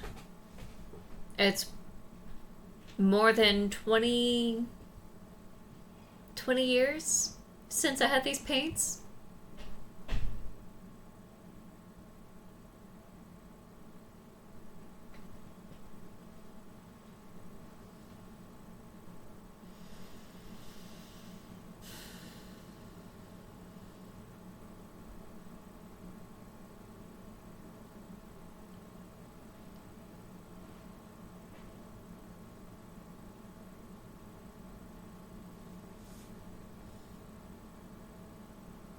I do like the strength of the blue and the green here.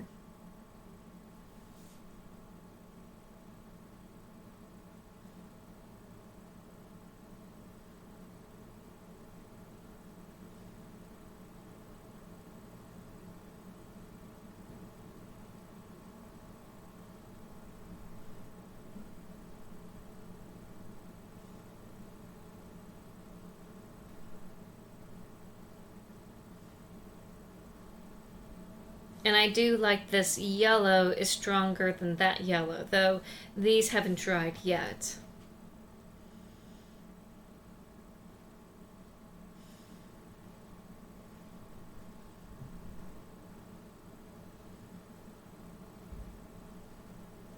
But that would explain why some of them are just a little bit faded compared to these. Whenever I dip into this, it just overpowers everything. So it makes sense. So I'm glad I swatched it. Wow, you can really see it here. So that's what the swatch looks like. I'm going to wait for this to dry out a little bit more. The black, I kind of like double dipped just so I could like see what a black looks like, but you know, it probably will fade on me over time. I really do think the blacks are going to just disappear, and they're just really meant for toning. Same thing with the whites, you know, that little space that you can't see, like this one and this one here.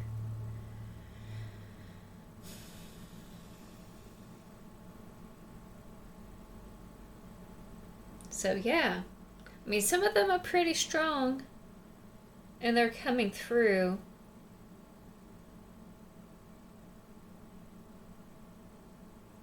I do have to say, there's a lot more control, pigmentation control here compared to this one. Like if you have bleeding, the pigment is not going to bleed. It's really just going to stick with your brush stroke. Whereas here, the pigment will just spread along with the water for the Crayola. And this one doesn't really spread. So if you have a lot of water around, it kind of like sticks the moment that it hits the page. Then again, I'm doing it on paper towel. Not really like actual watercolor paper. So. Ooh. And you actually could see some of the separation in the Crayola. So a little bit of blue separating here. And this here. Some separation there. So that's something I really need to consider if I do anything with them.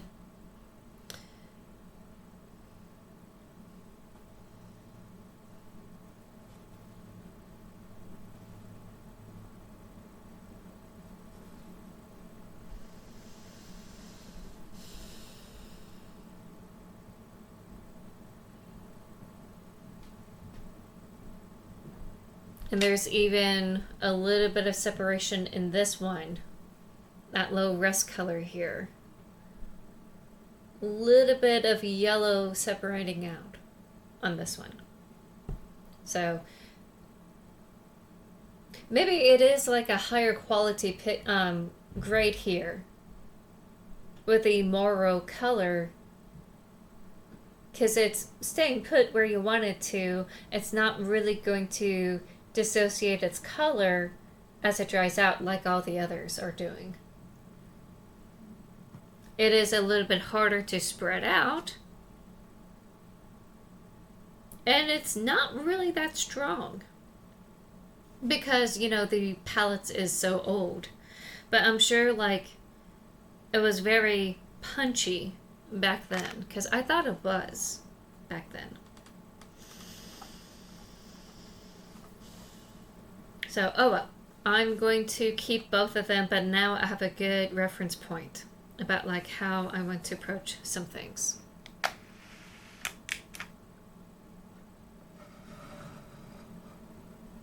So I'm going to move this, I'm going to move that, and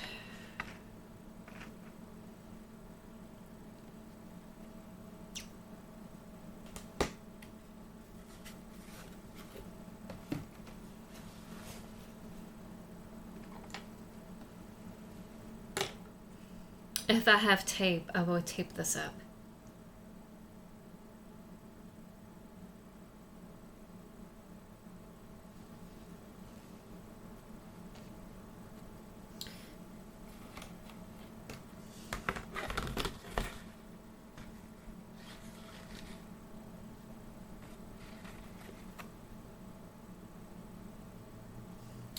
Let me get some tape and I'll be right back.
All right, I'm back.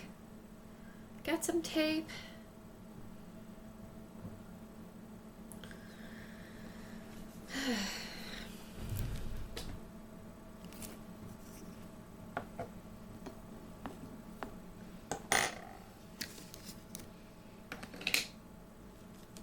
Not planning to have this up for a permanent kind of time, just having it here for today. Hopefully this won't interfere with the camera. Okay, it's not interfering. That's awesome. So this is where it's hanging up. Just so I can see what's going on. Okay, I kind of know what I want to do. And I think what I did with the previous page, I put a lot of water and just kind of like warped a little bit. So I'm going to go a little bit drier with this. And I'm just going to see what it looks like.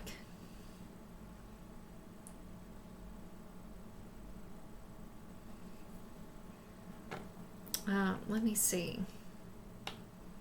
That is my finer material.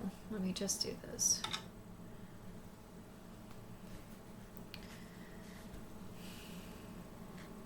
Wow, it's already halfway through the stream. Wow.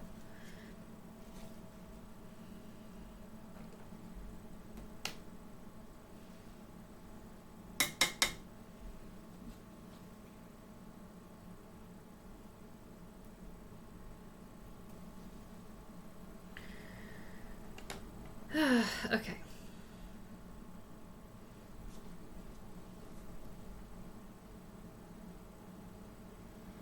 I kind of want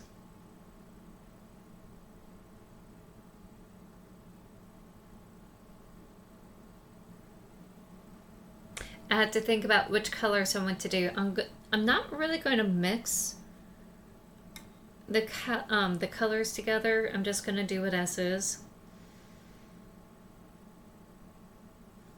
I think I'm going to do some purples. And maybe the purple that bleeds a little bit here.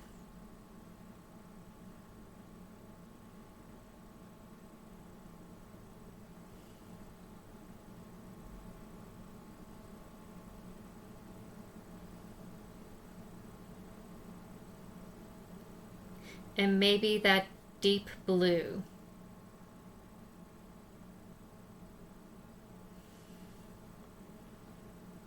That gray. I'm watching it dry, and the gray pigment went on the outer edge and it's leaving this beige.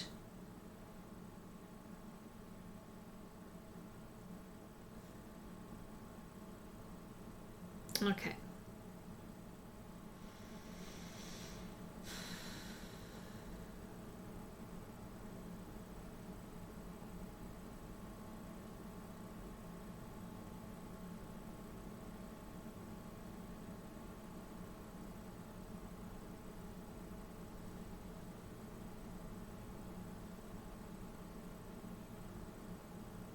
I think I'll go for the darkest in tone in the left, then fade out to the right. I think that's what I'm gonna do.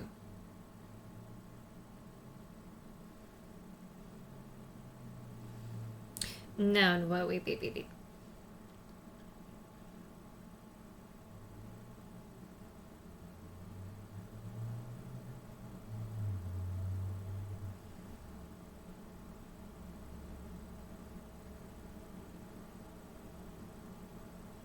Yeah, I'm gonna progress darkest to lightest from left to right in my perspective, and I'm just gonna see how that looks and then just go from there.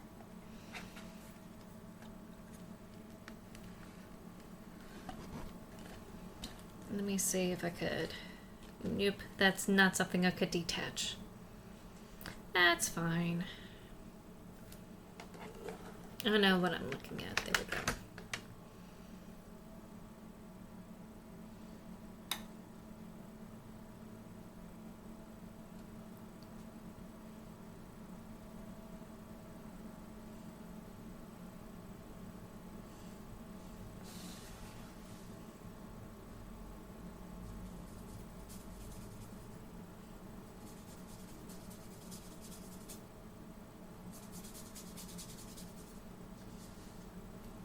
There we go.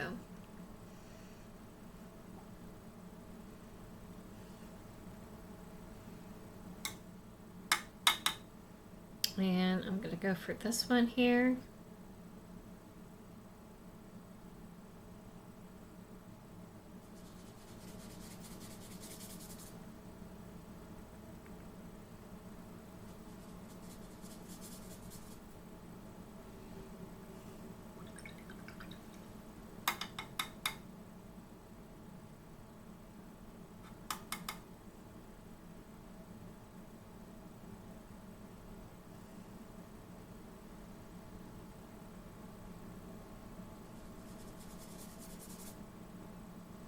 Okay, a little bit darker than I thought, but that's all right.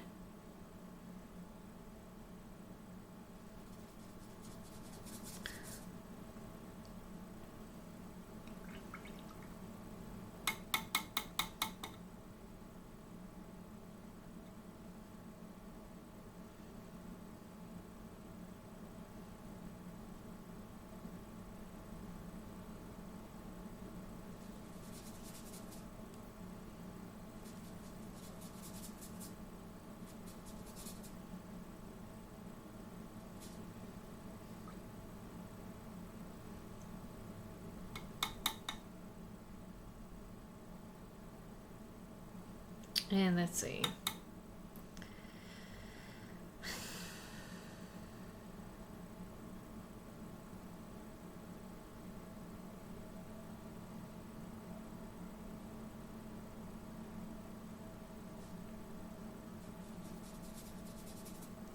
Okay, that's where the tones are coming out.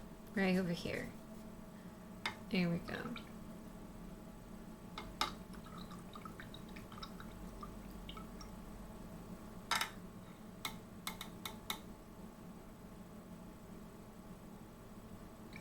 And I'm going to end it with this soft one here.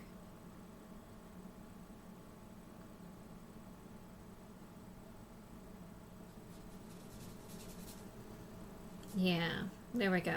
It's a little bit soft. That's kind of how I want it. There we go. Okay, this is cool.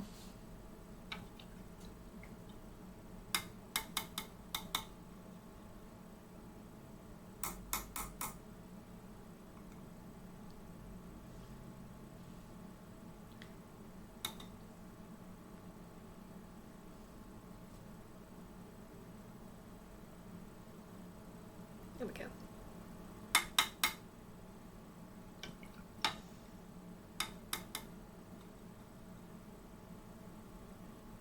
All right. That's the background.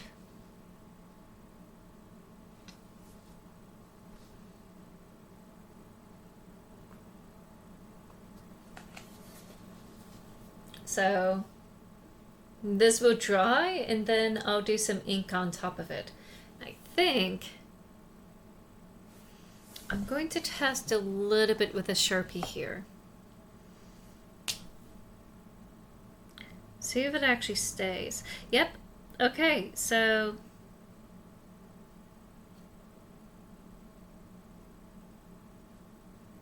I may just do Sharpie instead of the radiograph and just, you know, do it that way.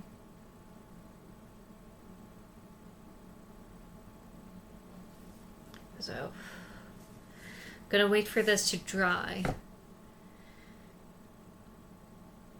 I'm actually a little bit excited. Let me also do the blunt tip here. That may...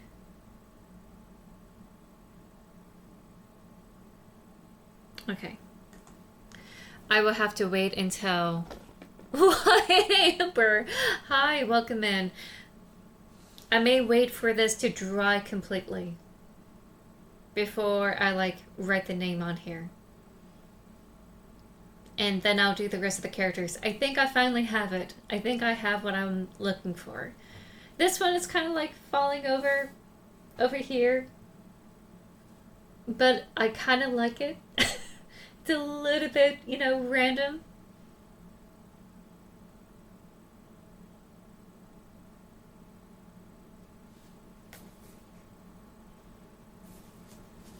This is going to be the backdrop for Aramis's name right here. So yeah, I'm actually stoked. I'm pretty stoked about this. So I'm going to let this dry out completely and then I'll do the ink. Oh my goodness. I'm actually excited. It's working the way I kind of want it to. It's not an explosion of ink, but it's a good, next step. I'm pretty excited about this.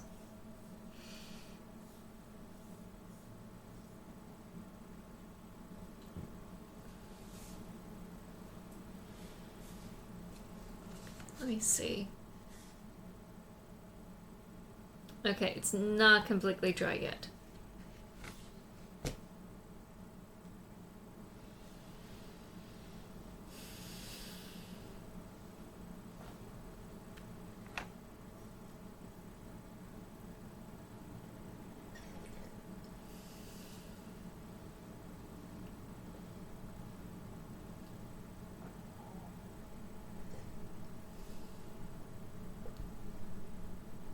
And since it's done so quickly, I'm seriously thinking of doing this for all the other characters.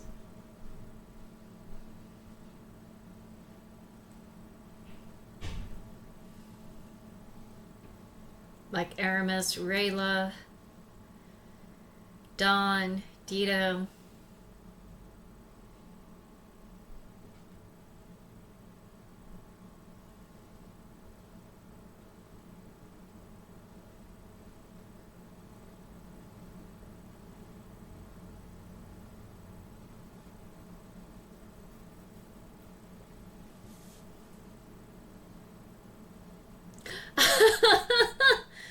No! No, Amber! My eyes. No, thank you so much for the 3 stream streak. Thank you so much for being here and being awesome. Thank you so, so, so much for all of your support. I really appreciate it. And I appreciate all of you lurkers hanging out here, allowing me to experiment with all of this. I haven't done watercolor in ages, and I'm just so glad that it's working the way I want it to.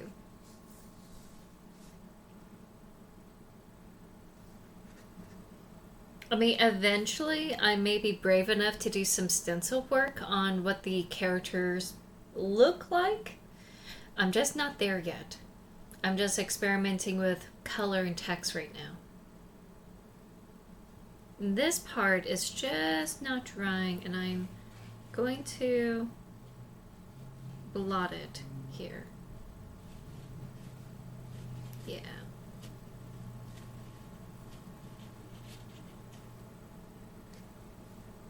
So I think...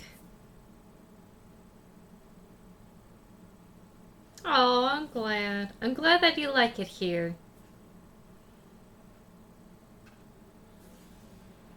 Yeah, okay. I'm gonna wait. The hardest part is waiting.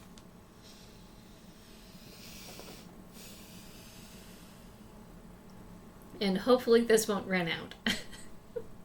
I really wanted to use my grandmother's radiograph, but I feel like just to get the feel of a paintbrush, I'm going to use the broader tip of the Sharpie. And just do my normal handwriting for his name, so...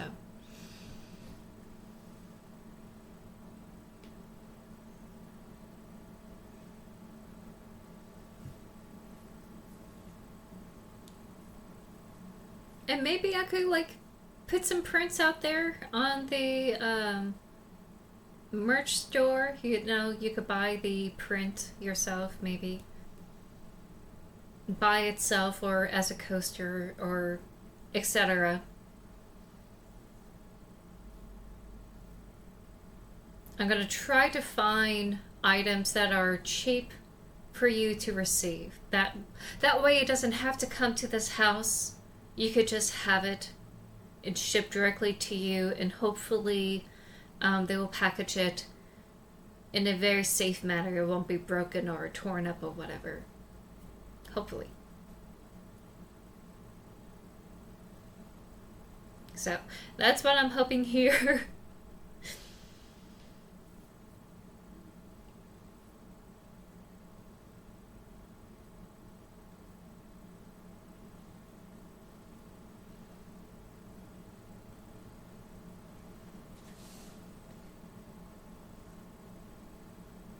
think it is safe for me to do it.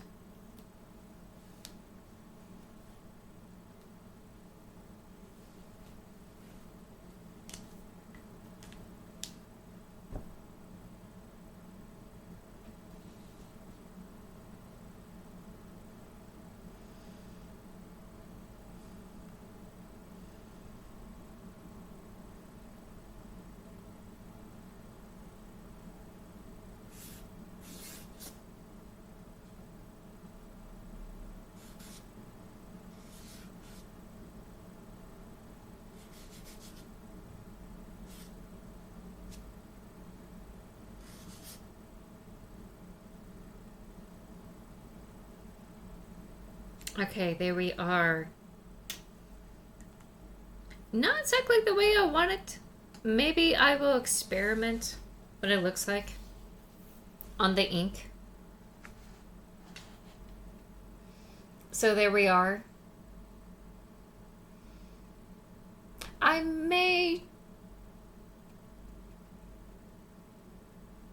don't know.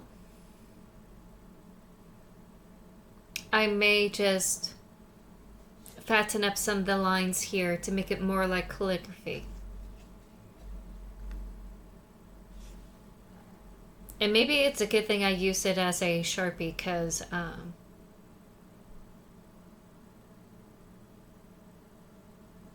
it won't have the depth of thickness and thinness. So that's going to be Aramis's. Maybe better if it's this way. It's not bad. It's not bad. I'm just going to have to play with the ink a little bit.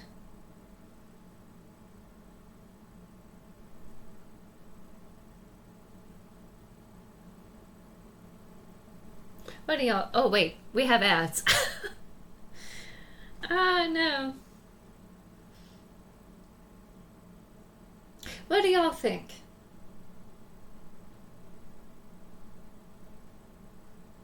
You got an idea?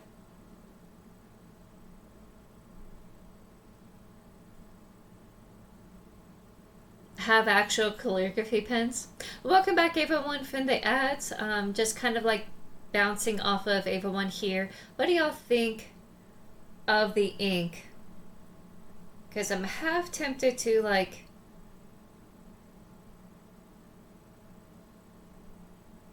I don't know. Do something with the ink here.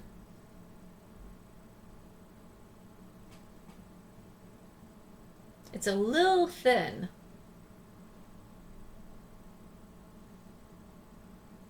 I do like the colors and I do like the ink. I think I'm getting close to my vision the way I want it to. Not exactly the script I was thinking of, but I was afraid that if I was going to go full on, not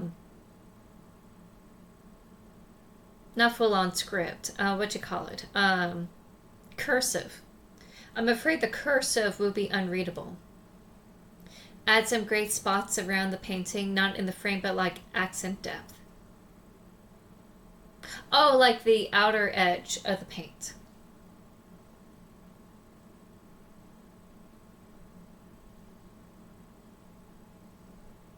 So you're thinking, don't worry about the text, but like worry about the edge of the paint. I am going to have this on like mugs and everything. So having like a white background, it's going to be easier to like blend in with a white whatever.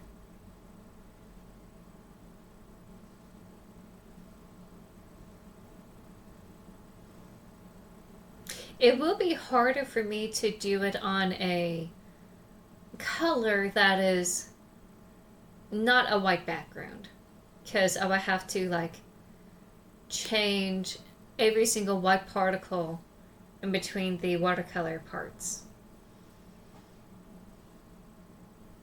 It will bring it out with the white. It will look like a cool graphic.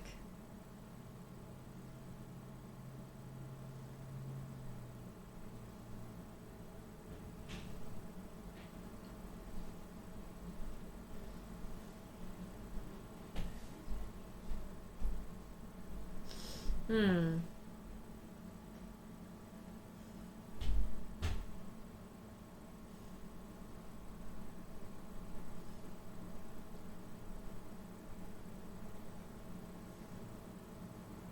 I don't know.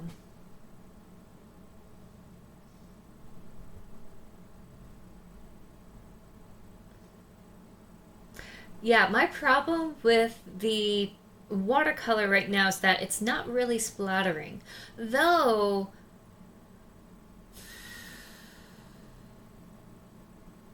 I can spray some watercolor droplets on it. But I was more concerned about the ink being thin. I mean, you can see it, you can read the colors. I think my personal handwriting is a little too thin. I don't know. I'm half tempted to like thicken up some of the ink. Like places where I don't know.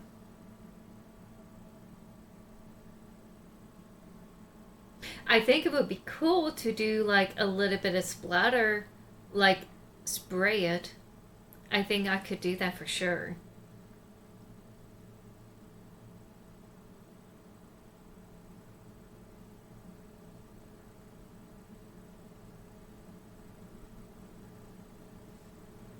Let me just do that. Let me just do the spray a little bit. And I'll go backwards. Go lightest and all the colors I use. So let me do this.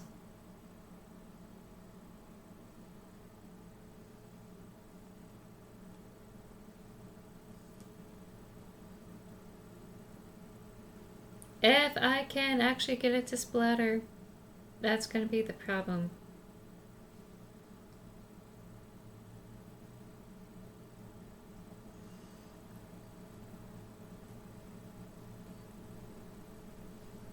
There it goes.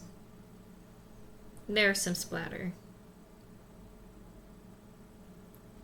And let me get to, oh, let's see. What was that color?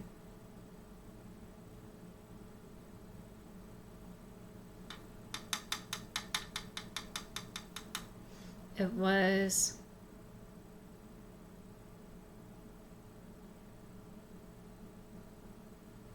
trying to remember.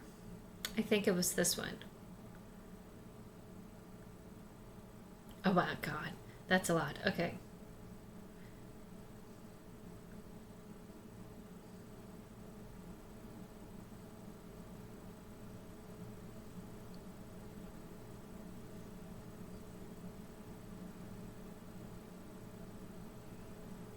Yeah, I think the splatter makes it really nice. I like the splatter idea. That's such a cool effect. Okay. Let me... Oop, I'm getting a little too excited here.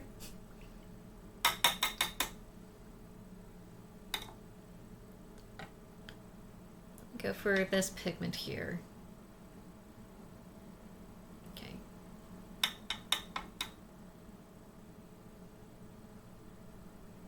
There we go. Yeah, I like that. That's nice.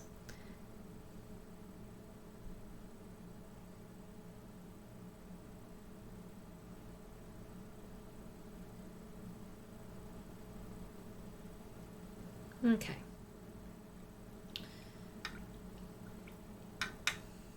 Now the purples here.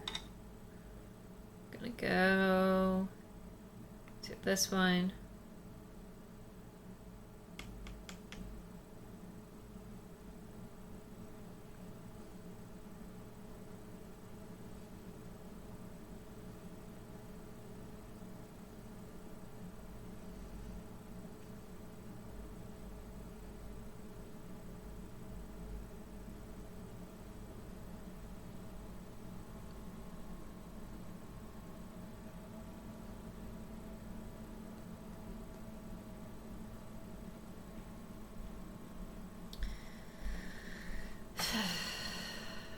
Those are fun colors. You like the orange and the bright blue. Are you talking about these over here with the Crayola? They have some really strong colors. I just got to make sure that it is showing up on the page like I wanted to. And I'm so glad I did the swatching. Otherwise, it'll not work out the way I wanted to. Okay. A little bit of the darker purple here.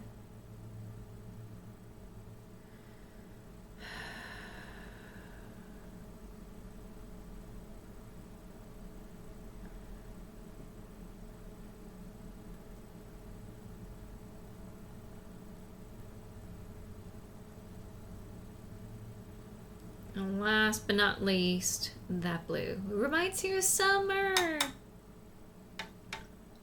Yeah, those are really happy colors. Really bright, sunny colors there. Well, I guess blue is not really summer, but it's a really nice saturation. Okay. Oh yeah. That splatter effect is really nice. It's all coming together. Okay. I feel this is done, and I love it.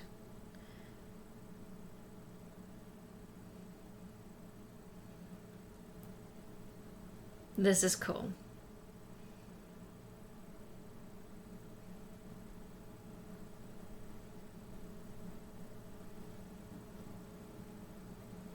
Okay.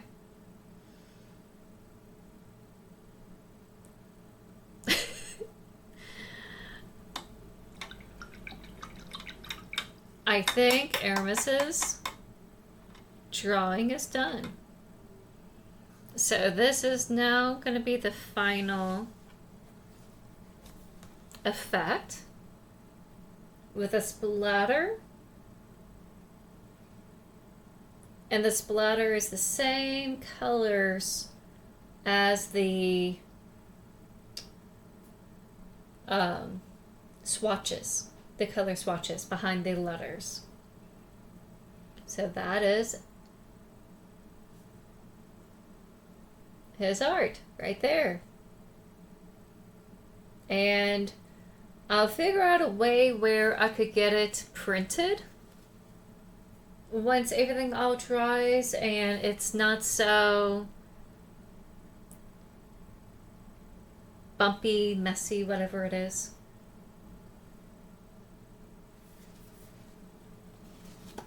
And I got some pigment on my pinky here. I like that. I really like that idea. Thank you so much, Amber. I really don't want to, like, you know, put a lot of paint around the edges because it's going to detract from the graphic.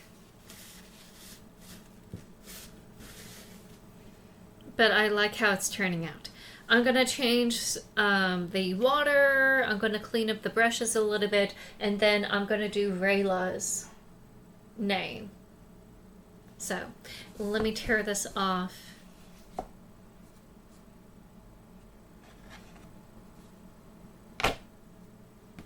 And let me write on here. Everything is splattered.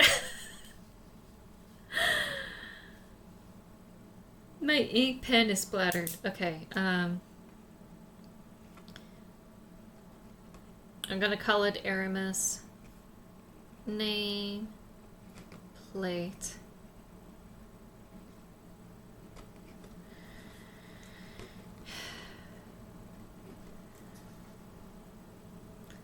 Oh, also, it's Scorpio season. So happy birthday to Scorpios. There we go. Alright. I will be right back. I'm going to put this away.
him the correct food, Yeah.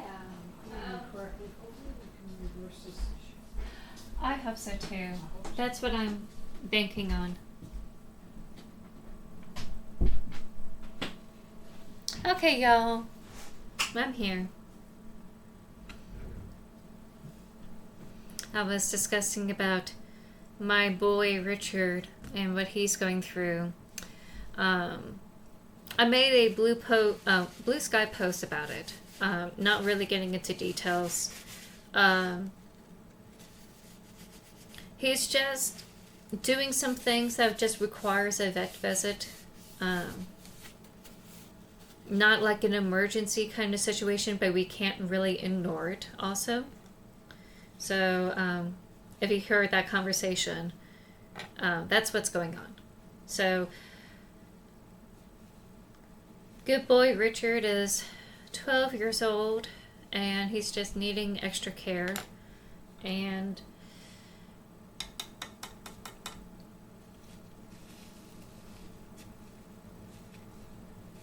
just got to figure out what kind of extra care that he needs. That's what we're discussing right now. So don't panic. You know, I'm going through some emotions because he's no longer like a baby. He's like an old man. And I'm just recognizing he's an old man right now. I am gonna toss this and get some fresh water. Yeah, both the squishies, both Blondie and Richard are 12. She doesn't really act like she's a 12 years old. She's still very spry. Richard is kind of like in a slump in a moment. That sounds a little bit more dramatic than what he is. We gave him some wet food and he got some energy back, but like,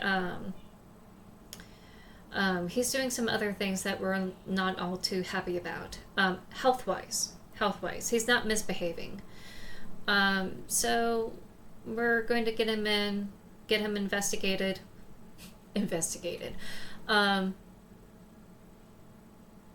Get some blood works, you know, for the squishy boy who's not so squishy, and see what's going on. So I'm really hoping it is like diabetes, but like it could be something else too. And we just need to figure out what it is. And that won't happen until Thursday. So if I'm like a little bit off today or like Wednesday, it's because my Richard boy is, you know, having some things going on. So let me be right back. I'm going to take care of this.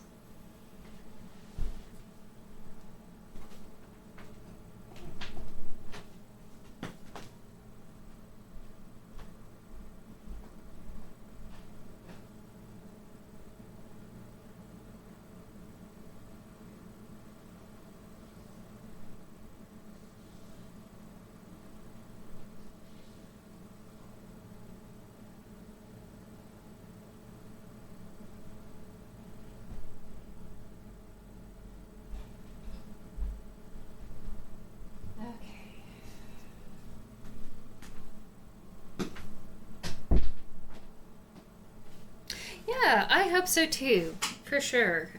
He's really taking it in stride. He's lounging like, I forgot the actor's name. Who's from Jurassic Park, and he's like all over.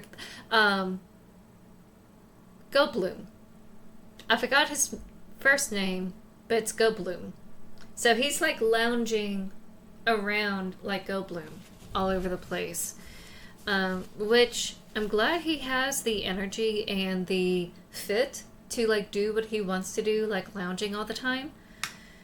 But on the other hand, it's also a little bit sad that he's not really quite his normal self. So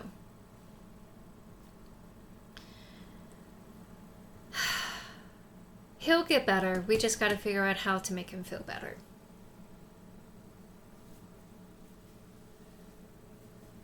And it's going to be a work in progress. Okay. So Jeff Goldblum. Thank you. So for Rayla, it's going to be mixtures of yellows, oranges, and like a little bit of pinks. And I'm just going to try to figure out what works. Because I got this here, the swatch, earlier this stream.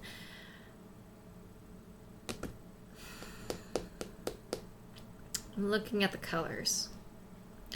So it may be hard for you to see, but I like this one. This one is a little bit more mellow than what's showing up on the page.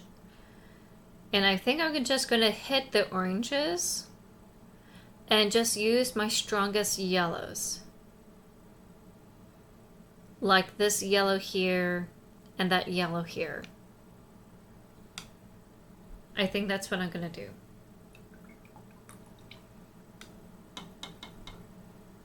And since I'm doing orange yellow between the two, I think I'm gonna do the strongest pigmented orange and yellows and kind of like do a fade away. So let's do the same thing. Shoot. Yeah, I think I'll do it this way.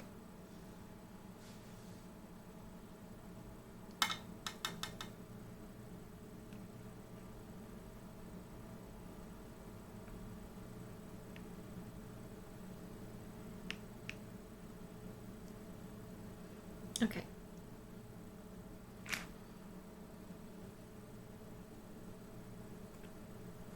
Ooh, that is orange.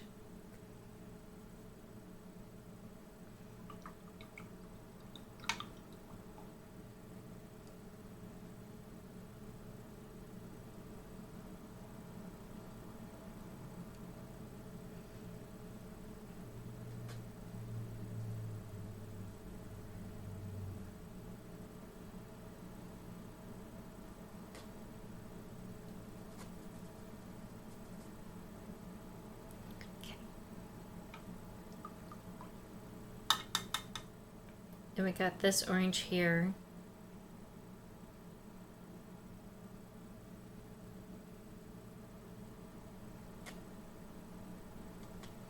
Man, I think I'm gonna have to redo this and just do oranges to yellows.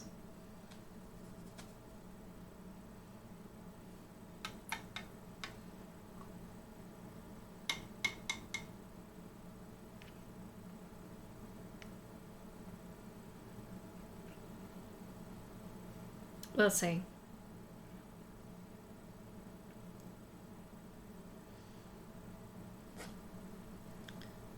Oh, that is a stronger yellow I expected. Or at least it's a deeper tone of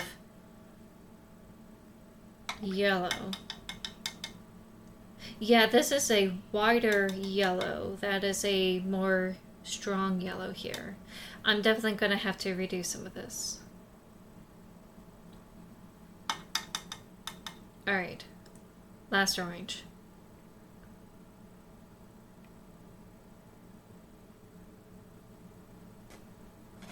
Yeah.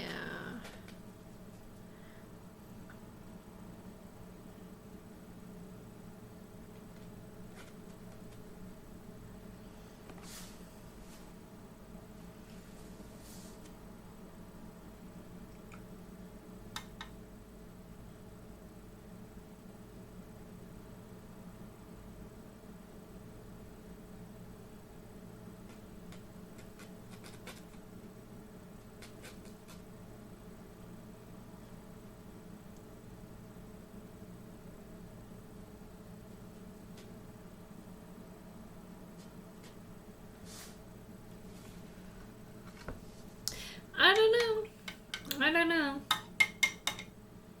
I mean, it's slightly different from each other. Oh no, it's not coming up at all here at the screen. You're not seeing what I'm seeing. Orange is really hard to showcase. Okay, so let me try this. Yeah, you're not really going to see the subtle differences on the cameras, I guess. This one is just a little bit peachier. And these are kind of pretty close to the same saturations here. And that's a little bit more of a mellow yellow, and that's just a really strong yellow here. But that's just, I don't know. Maybe I'll just put a little bit of water in between and let them just merge with each other. Maybe that's what I'll do.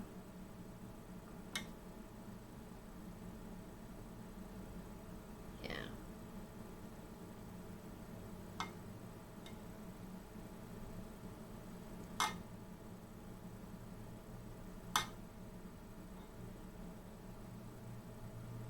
Oh, let me get to your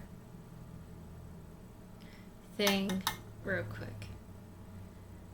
That may be too much water. If you ever cut your hair short again, you want to get it top bleached and dyed. Hi, Crazy Sherbet, welcome in. Red, orange, yellow, green, like the colors in the palette. Oh, that's cool.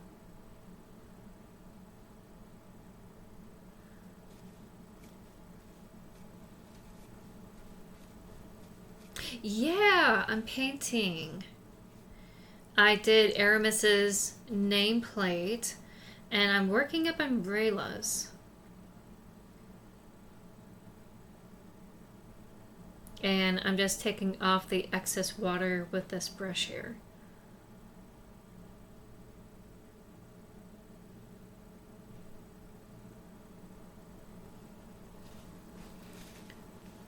Yes.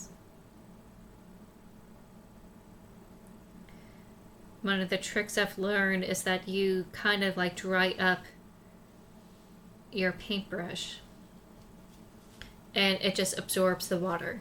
You're learning watercolor too! Awesome.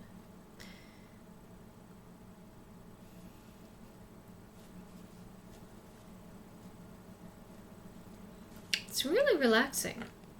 If you don't really care about like, you know, fussing over stuff. It's really great. Because the more you fuss over things, it's actually like going to fight you. But if you don't fuss, it rewards you. See, this, for some reason, the color here is just not working. Otherwise, I would be able to show you what's going on here. Maybe it's just...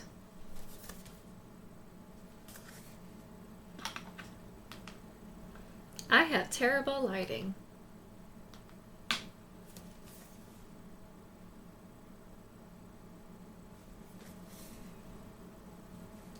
May want to adjust the... Yeah, you're just not going to see it. The middle orange is a little bit peachier. What I do, long time ago, I actually had blonde highlights. Yeah, it is cool. It's not that bad. I may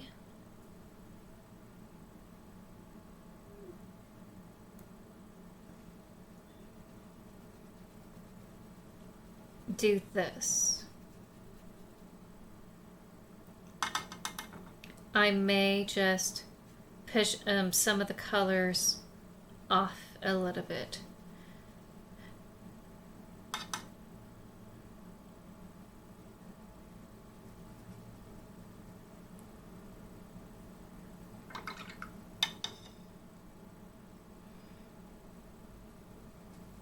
and just really bring it together. I like this. It's not the effect that I'm going for, so I'm going to really make it a little bit more mellow. And maybe I'll bring this in. Oop. That's a ton of pigment that I just scooped up there. There we go. Which kind of works with who she is. She's a little bit more rounded. Kinder. So this kind of works with who she is as a person. A little bit of a glowing light, if you will. Experimenting, yes. I love experimenting.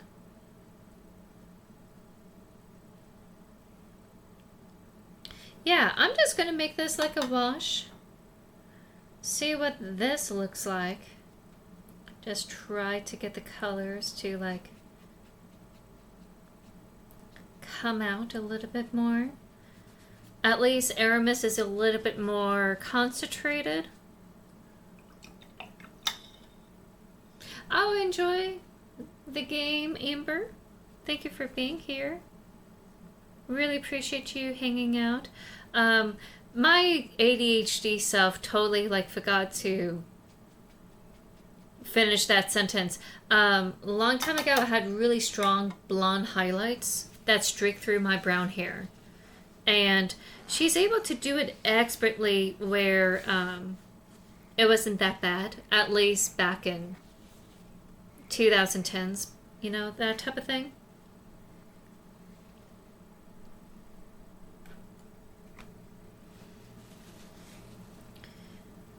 But I had dyed my hair like a really deep navy blue, and I had done like a deep kind of like purple cherry color, that sort of thing.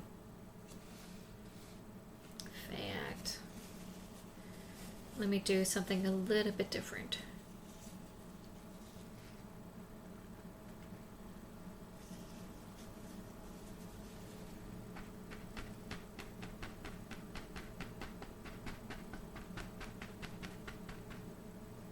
Oh, it's got some blue on here. Whoops.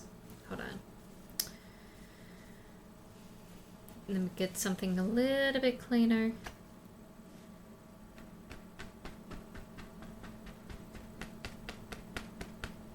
And then I'll wash it out with some water. Do a little bit of a pigment stamping here.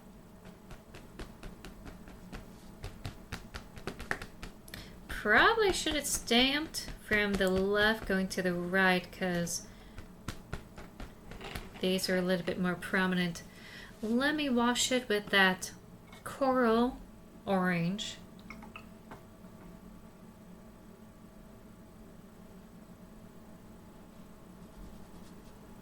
There we go.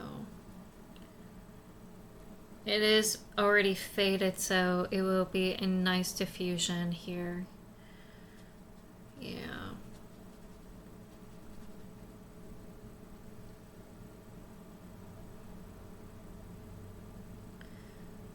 Not really trying to pick up pigment, just trying to wash some of this extra.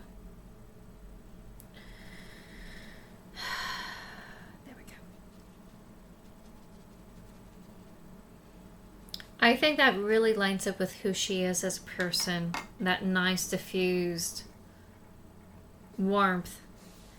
I think I'm able to do her justice a little bit. Oh God, it really looks great. I am not happy with these filters right now. Oh, no wonder.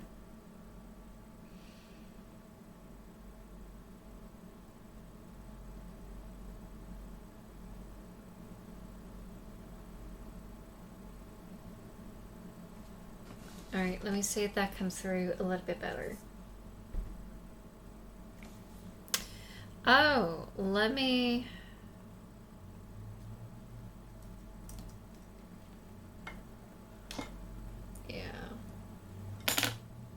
There we go. I mean, it could be that time in the sun where it's not going to be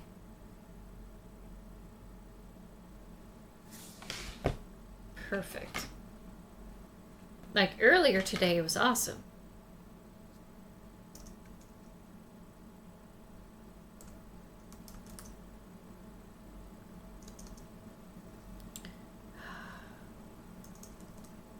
There we go.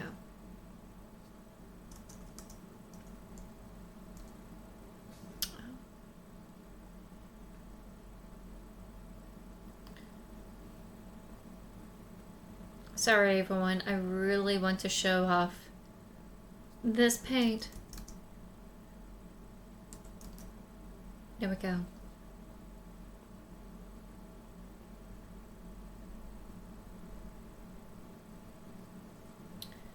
And let me see what it looks like here. So that's about right. It is yellower than I would like it, so maybe I could shift it. Oh. Maybe a little bit. Ooh, hoo, hoo. All right. Let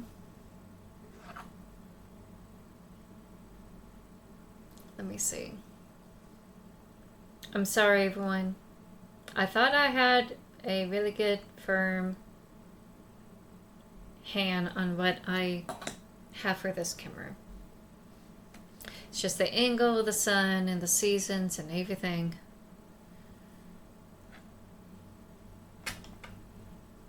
Oh, you know what? Maybe if I could just adjust by what I'm seeing on the pigments here, that may be better. Like this is way too saturated here. And this is far more red than it needs to be.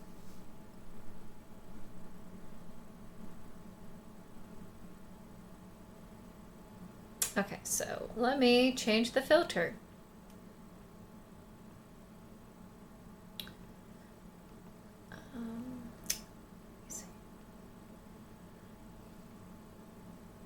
Ain't this nice? Let me toe down the saturation just a little bit to here. Okay, there we go. So the saturation was really super high. That is what's wrong. Really high saturation. So there you go. That is very orangey, mellowy here. That's what's going on.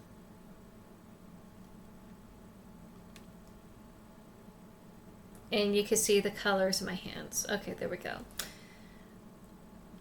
Yeah. Awesome. Okay, so I had the saturation way too high. And that's what's going on. And maybe I could shift this down a little bit. Yeah. Okay, there we go.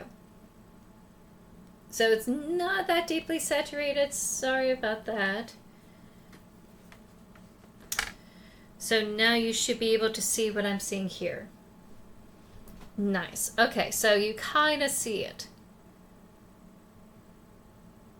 Kind of. You may not be able to pick up the peach like I am.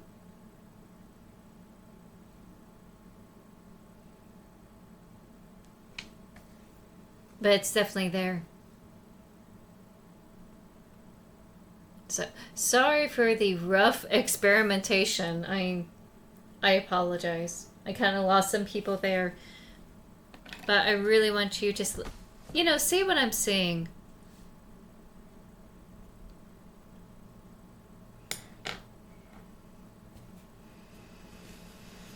Okay. So now...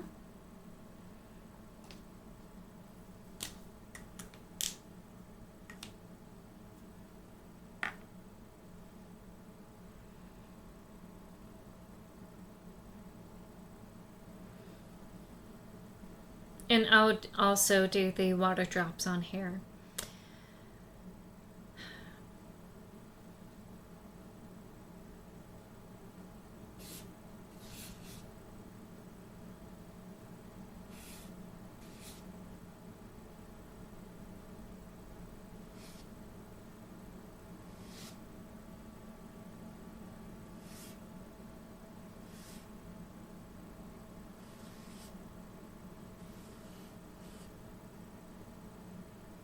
There we go.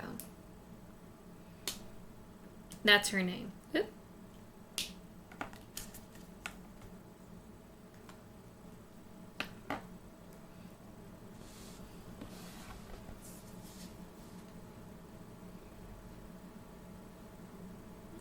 I just wish y'all could see the pinks and the peachy parts of it, but that's what it's coming out to now. And now I'm going to do the splatter with this.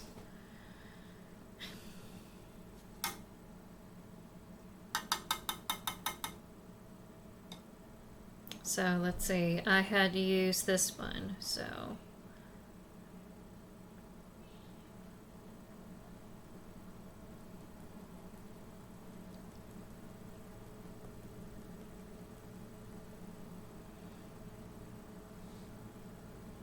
It's kind of showing up, but it's not really that strong.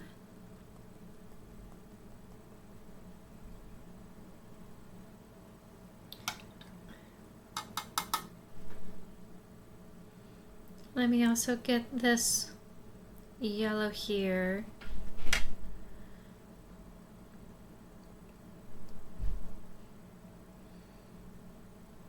There we go.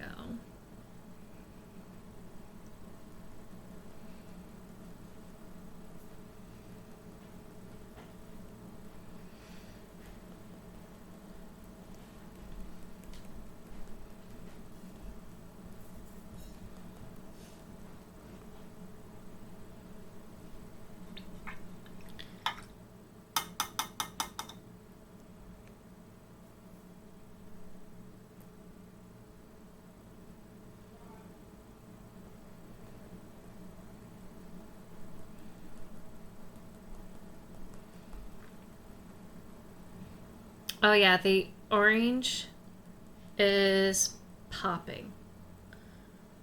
That's nice.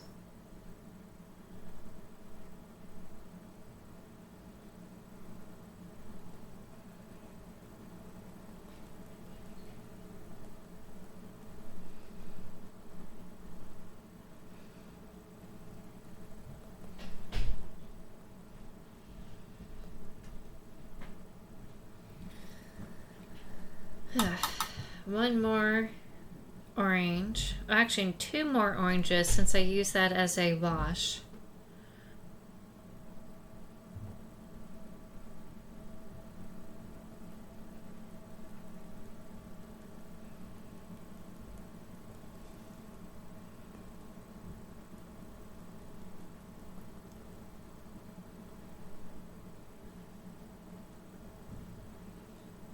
I kind of like how it's a little bit wider here on the edge.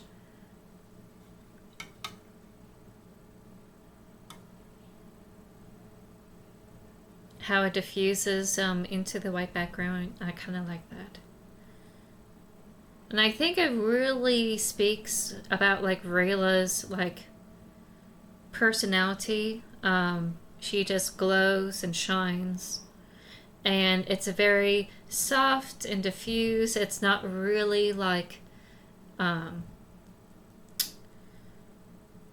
energy like Aramis, even though I use cool colors for Aramis. All right, there we go. That's all the colors for her.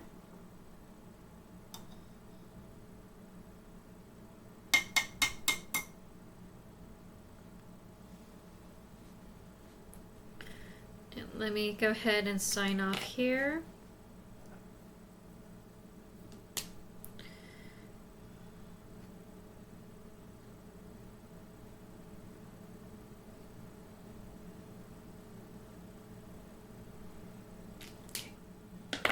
And there we go.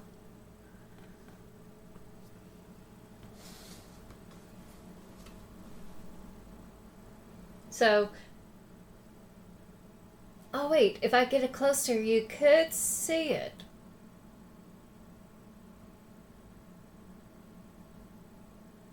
Kind of. It's just a little bit harder to see what I'm seeing. There's some peaches in here. Maybe when I get it scanned in, you could like really could tell the different types of reds and oranges and yellows. It's just not doing it justice here. But I really like what I'm seeing. I think it's a really warm, peachy kind of effect. Oh, wait. If I do it at an angle, you can see it. So you have more of the peach by the R. And the yellow's really mellow around the H and the first L. So, yeah, there you go. You kind of see it at an angle. Just for some reason, the camera just makes it very green. And it's not helping. So, that is going to dry. That's going to take a lot longer than Aramis for sure. I think I have enough time to do one more. So, I'll be right back. Oh, and I gotta number this one.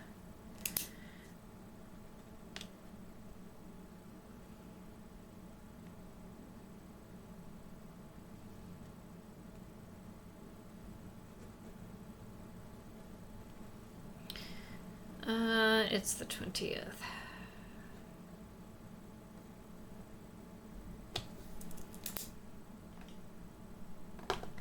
There we go.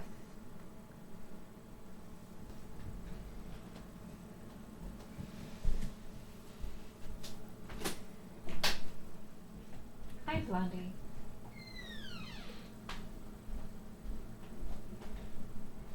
Hi, Blondie. Come here, mommy needs dress code. Come on here.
Yep. I'm going away now.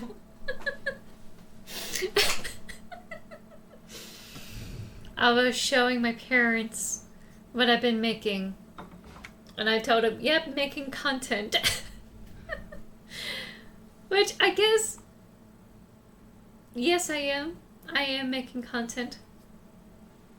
I'll be right back. I'm going to do one more name. And that requires another piece of Well, maybe not another piece of paper towel, but definitely gonna empty this. I don't know who I'm gonna do next. I'm gonna have to think.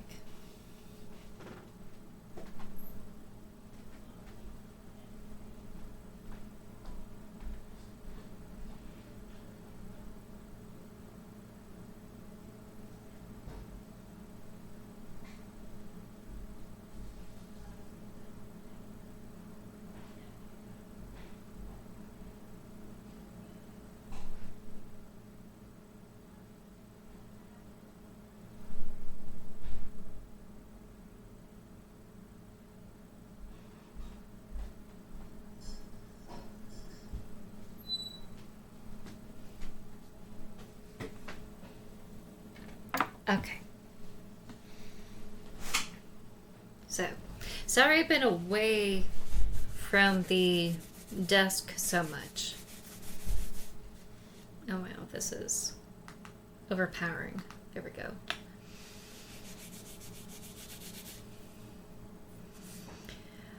All right. Who should I do next?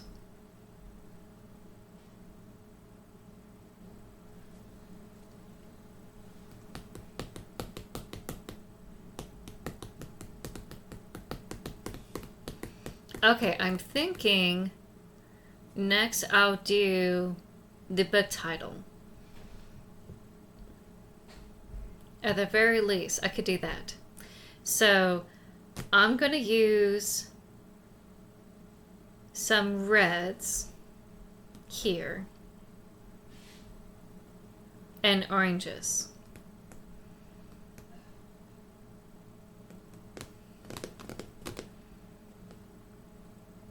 Maybe have some red bleed into that really striking purple, like this one here.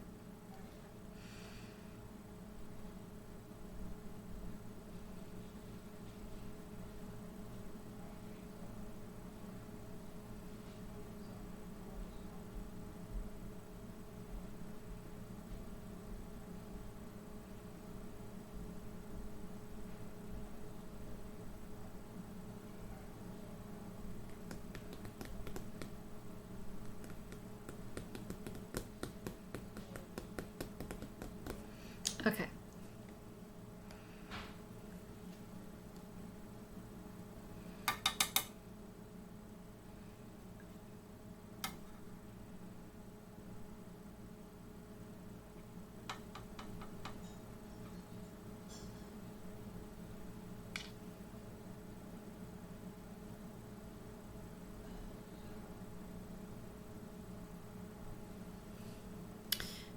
I'm gonna do something a little bit different than what I've been doing. I'm going to go a little bit backwards.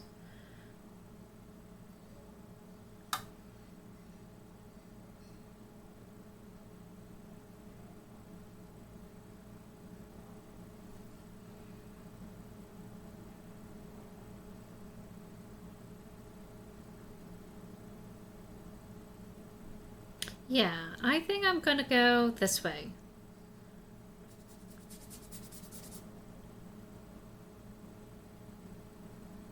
Yeah, that feels good. There we go.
this may not be the Doppelganger Queen. Now I think about it, this may be a different character. Not exactly the color scheme that I would expect. I probably would have gone more purple with the Doppelganger Queen. Maybe this is going to be Dawn. Really thinking about Dawn here. So I think this is going to be her.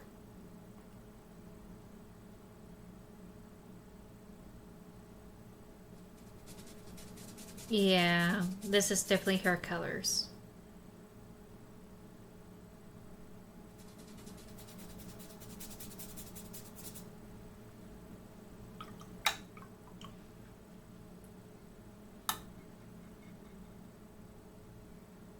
And let's get some red here. It's really strong red to end it off.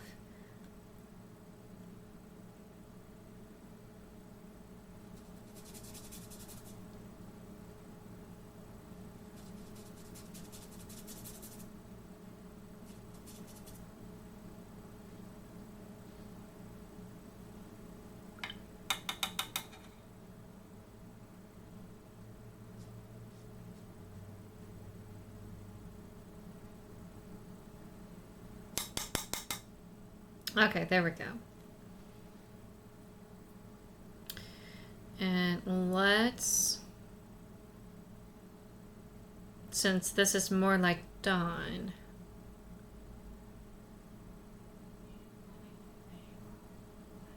I think I'm gonna use this a little bit more.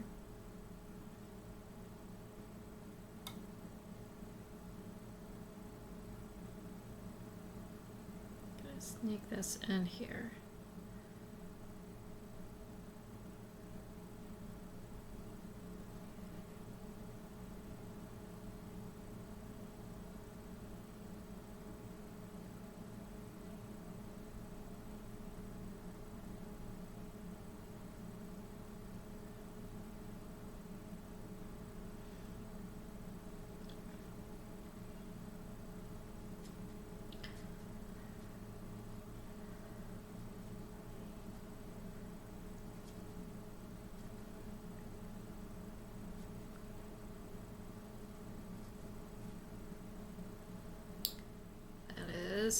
The sun, and let me just this one streak here, just one streak here of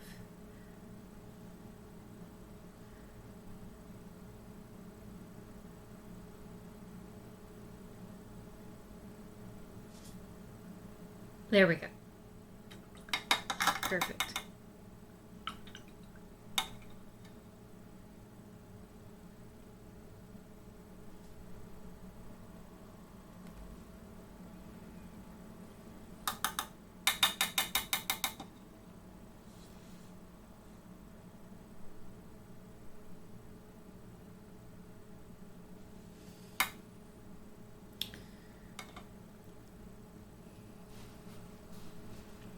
And let's see.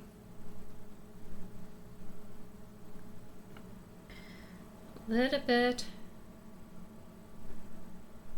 water here. Drop it.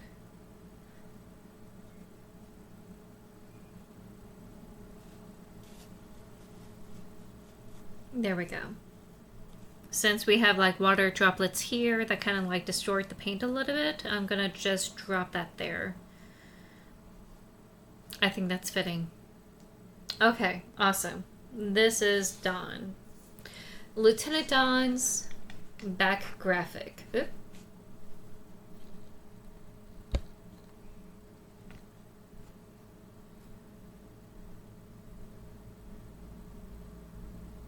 And then I'll ink in her name. I kind of want, you know, the desert landscape. So I put a little bit of the sun and the horizon. And I'm also going to showcase this here. Actually, this looks a lot better. Yep.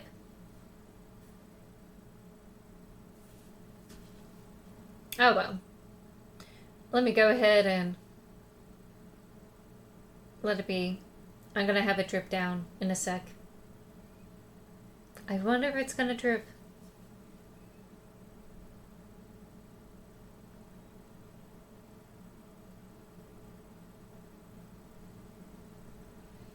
Maybe we'll catch it on stream, that actual drip.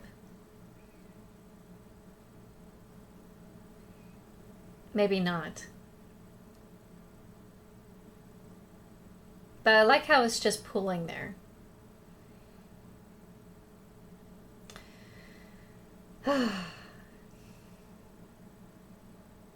Maybe I'll go heavy on the pen, really drag the letters across, and it finally dries.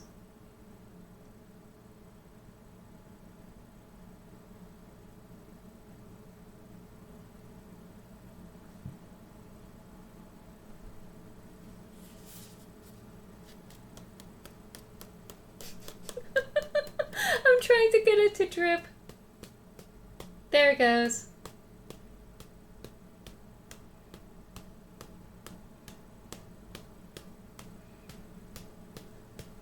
There it goes.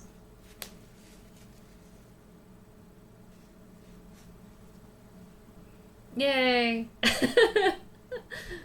I think that works.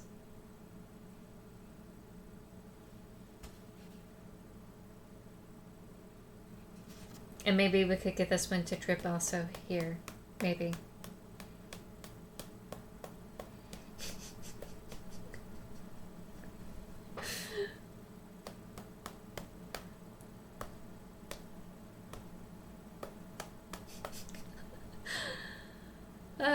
Okay. Maybe I'll just pick it up from the brush here.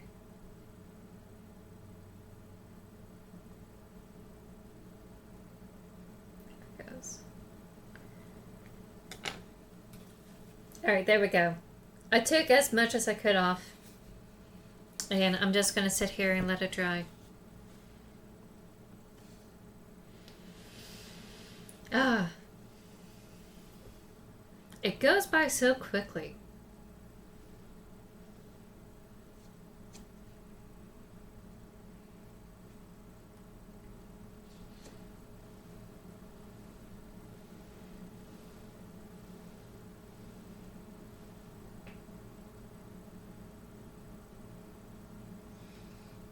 Oh, I think I know what's going on. The light over here is just so overpowering. It's just really distorting the color on the palette. So there you go. We'll just wait for the paint to dry. Meantime, I think I'll go ahead and clean up. This is so cool. I think I will do this again next month.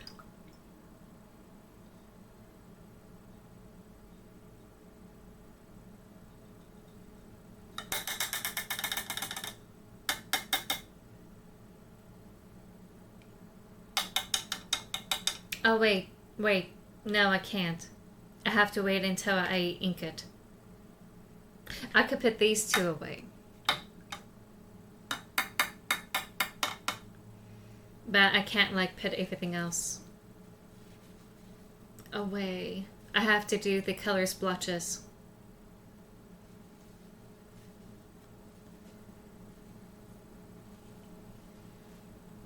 So. Alright, I'm gonna let these dry.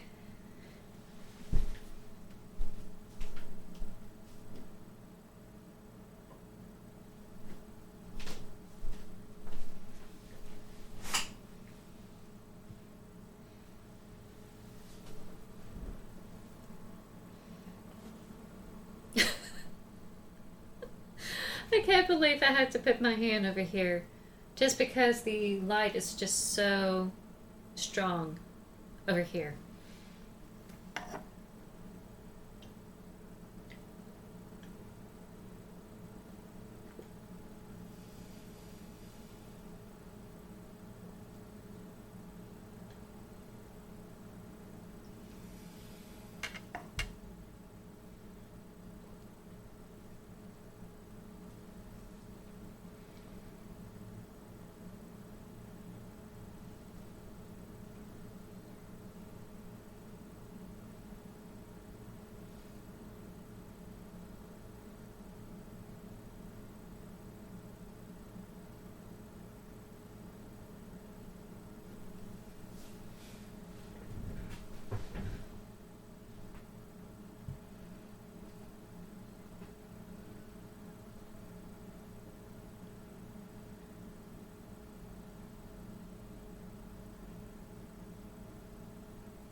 There's just one spot that's not dry yet.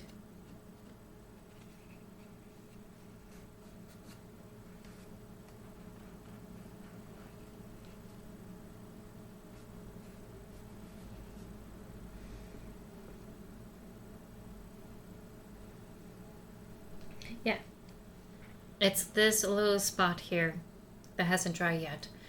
I'm gonna go ahead and ink it in. And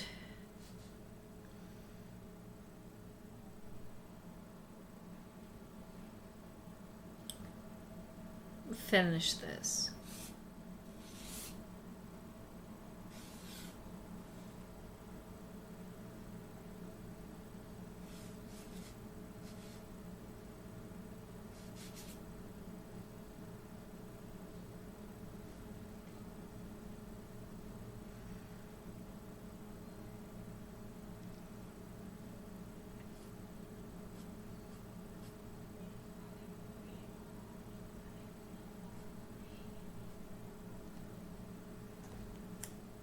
Okay.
Okay.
Okay, that is that. It is now done. So, maybe difficult to see with the dots and like the glare that's coming from the light. Oh, actually, no, you can see it. So that's the finished touch for Dawn's graphic. She's a prominent character in the Doppelganger Queen and also throughout the Silver Fox series. That's Dawn's. And I will also show it here There you go. So that's what it looks like here through this camera. I really wanted like a sun and the landscape feel of it, along with the colors that really like speaks of her. So I was really thinking of just the Doppelganger Queen, but I think I'm gonna go for more moodier colors than this. And I think this really captures who she is. So this is her.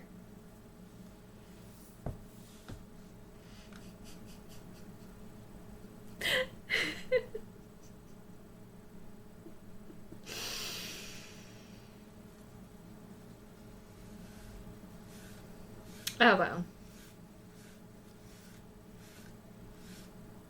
It's worth it. It's worth it. Not exactly a great place or setup for an art station, but it does it. It does the job. So let me see what time it is. I got 15 minutes left. I'm gonna go ahead and put this along with the rest. I'll come back and just hang out here for the rest of the stream. So once again, just one last look. I like this. I like this a lot. It's very abstract. Very abstract. Okay.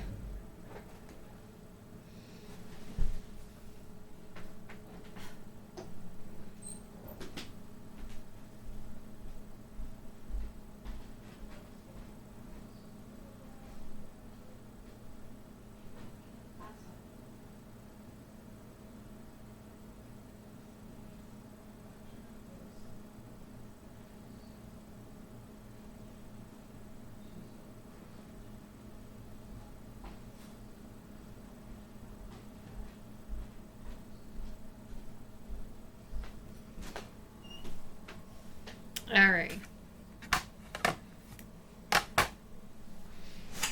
I feel pretty good about that. Feel pretty good.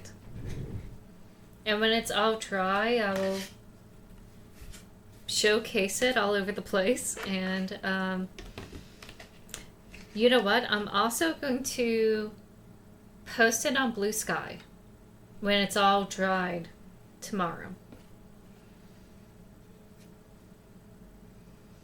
And I'll try to find a way to like get it scanned in and make it where the colors really pop.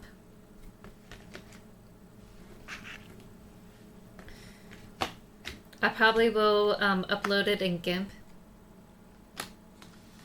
just so I could like make sure the white is actually very white and just up the contrast a little bit. And just create a digital file of those things. I think that's what I'll do tomorrow. Goodness, this is all whited out.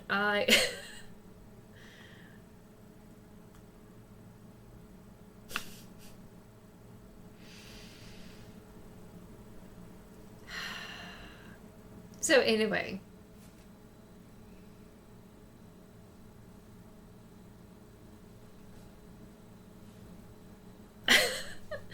I don't like how whited out I look here. Let me go ahead and turn off this light.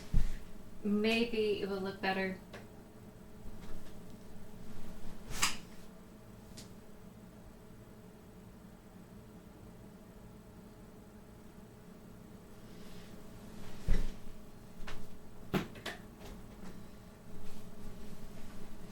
I'm just gonna suffer.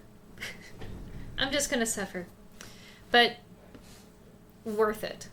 This little dude, worth it. I'm so happy. I definitely will see myself do more art streams in the future. I had so much fun. I needed that fun. And definitely going to do it again. And I am, let's see, it's already dry. So let me just take these off. Probably will do it again like next month.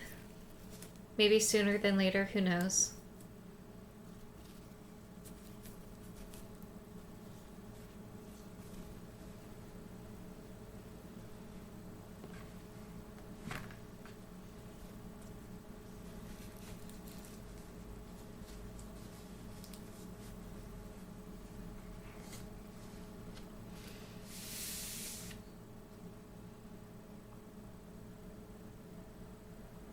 All right, so let me see, 15 minutes. I think I will go ahead and end here. Yeah, so thank you all so much for watching, and thank you all so much for like hanging out with me. And I will try to find a way to get these online soon, whenever I have the chance and have it available for purchase. Really hoping to have it as a like coaster, mug, bookmark kind of situation, but you know, I'm gonna play by ear, see how it goes. But I appreciate you all like stopping by, hanging out with me. This coming Wednesday will be tarot, and this coming Saturday will be more of the Evil Within game. I like where the Evil Within game is going. It's a little bit more psychologically confusing, a little bit, but I do want to have the game explain itself eventually. And hopefully that will happen. So, I'm gonna go. Thank you all so much for being here. I was really hoping to do this as a whole day kind of thing. That didn't really happen. But you know, it is what it is. And I'll see you all later. Thank you all so much for being here, and have a lovely day. Alright, bye-bye. Thank you for being here.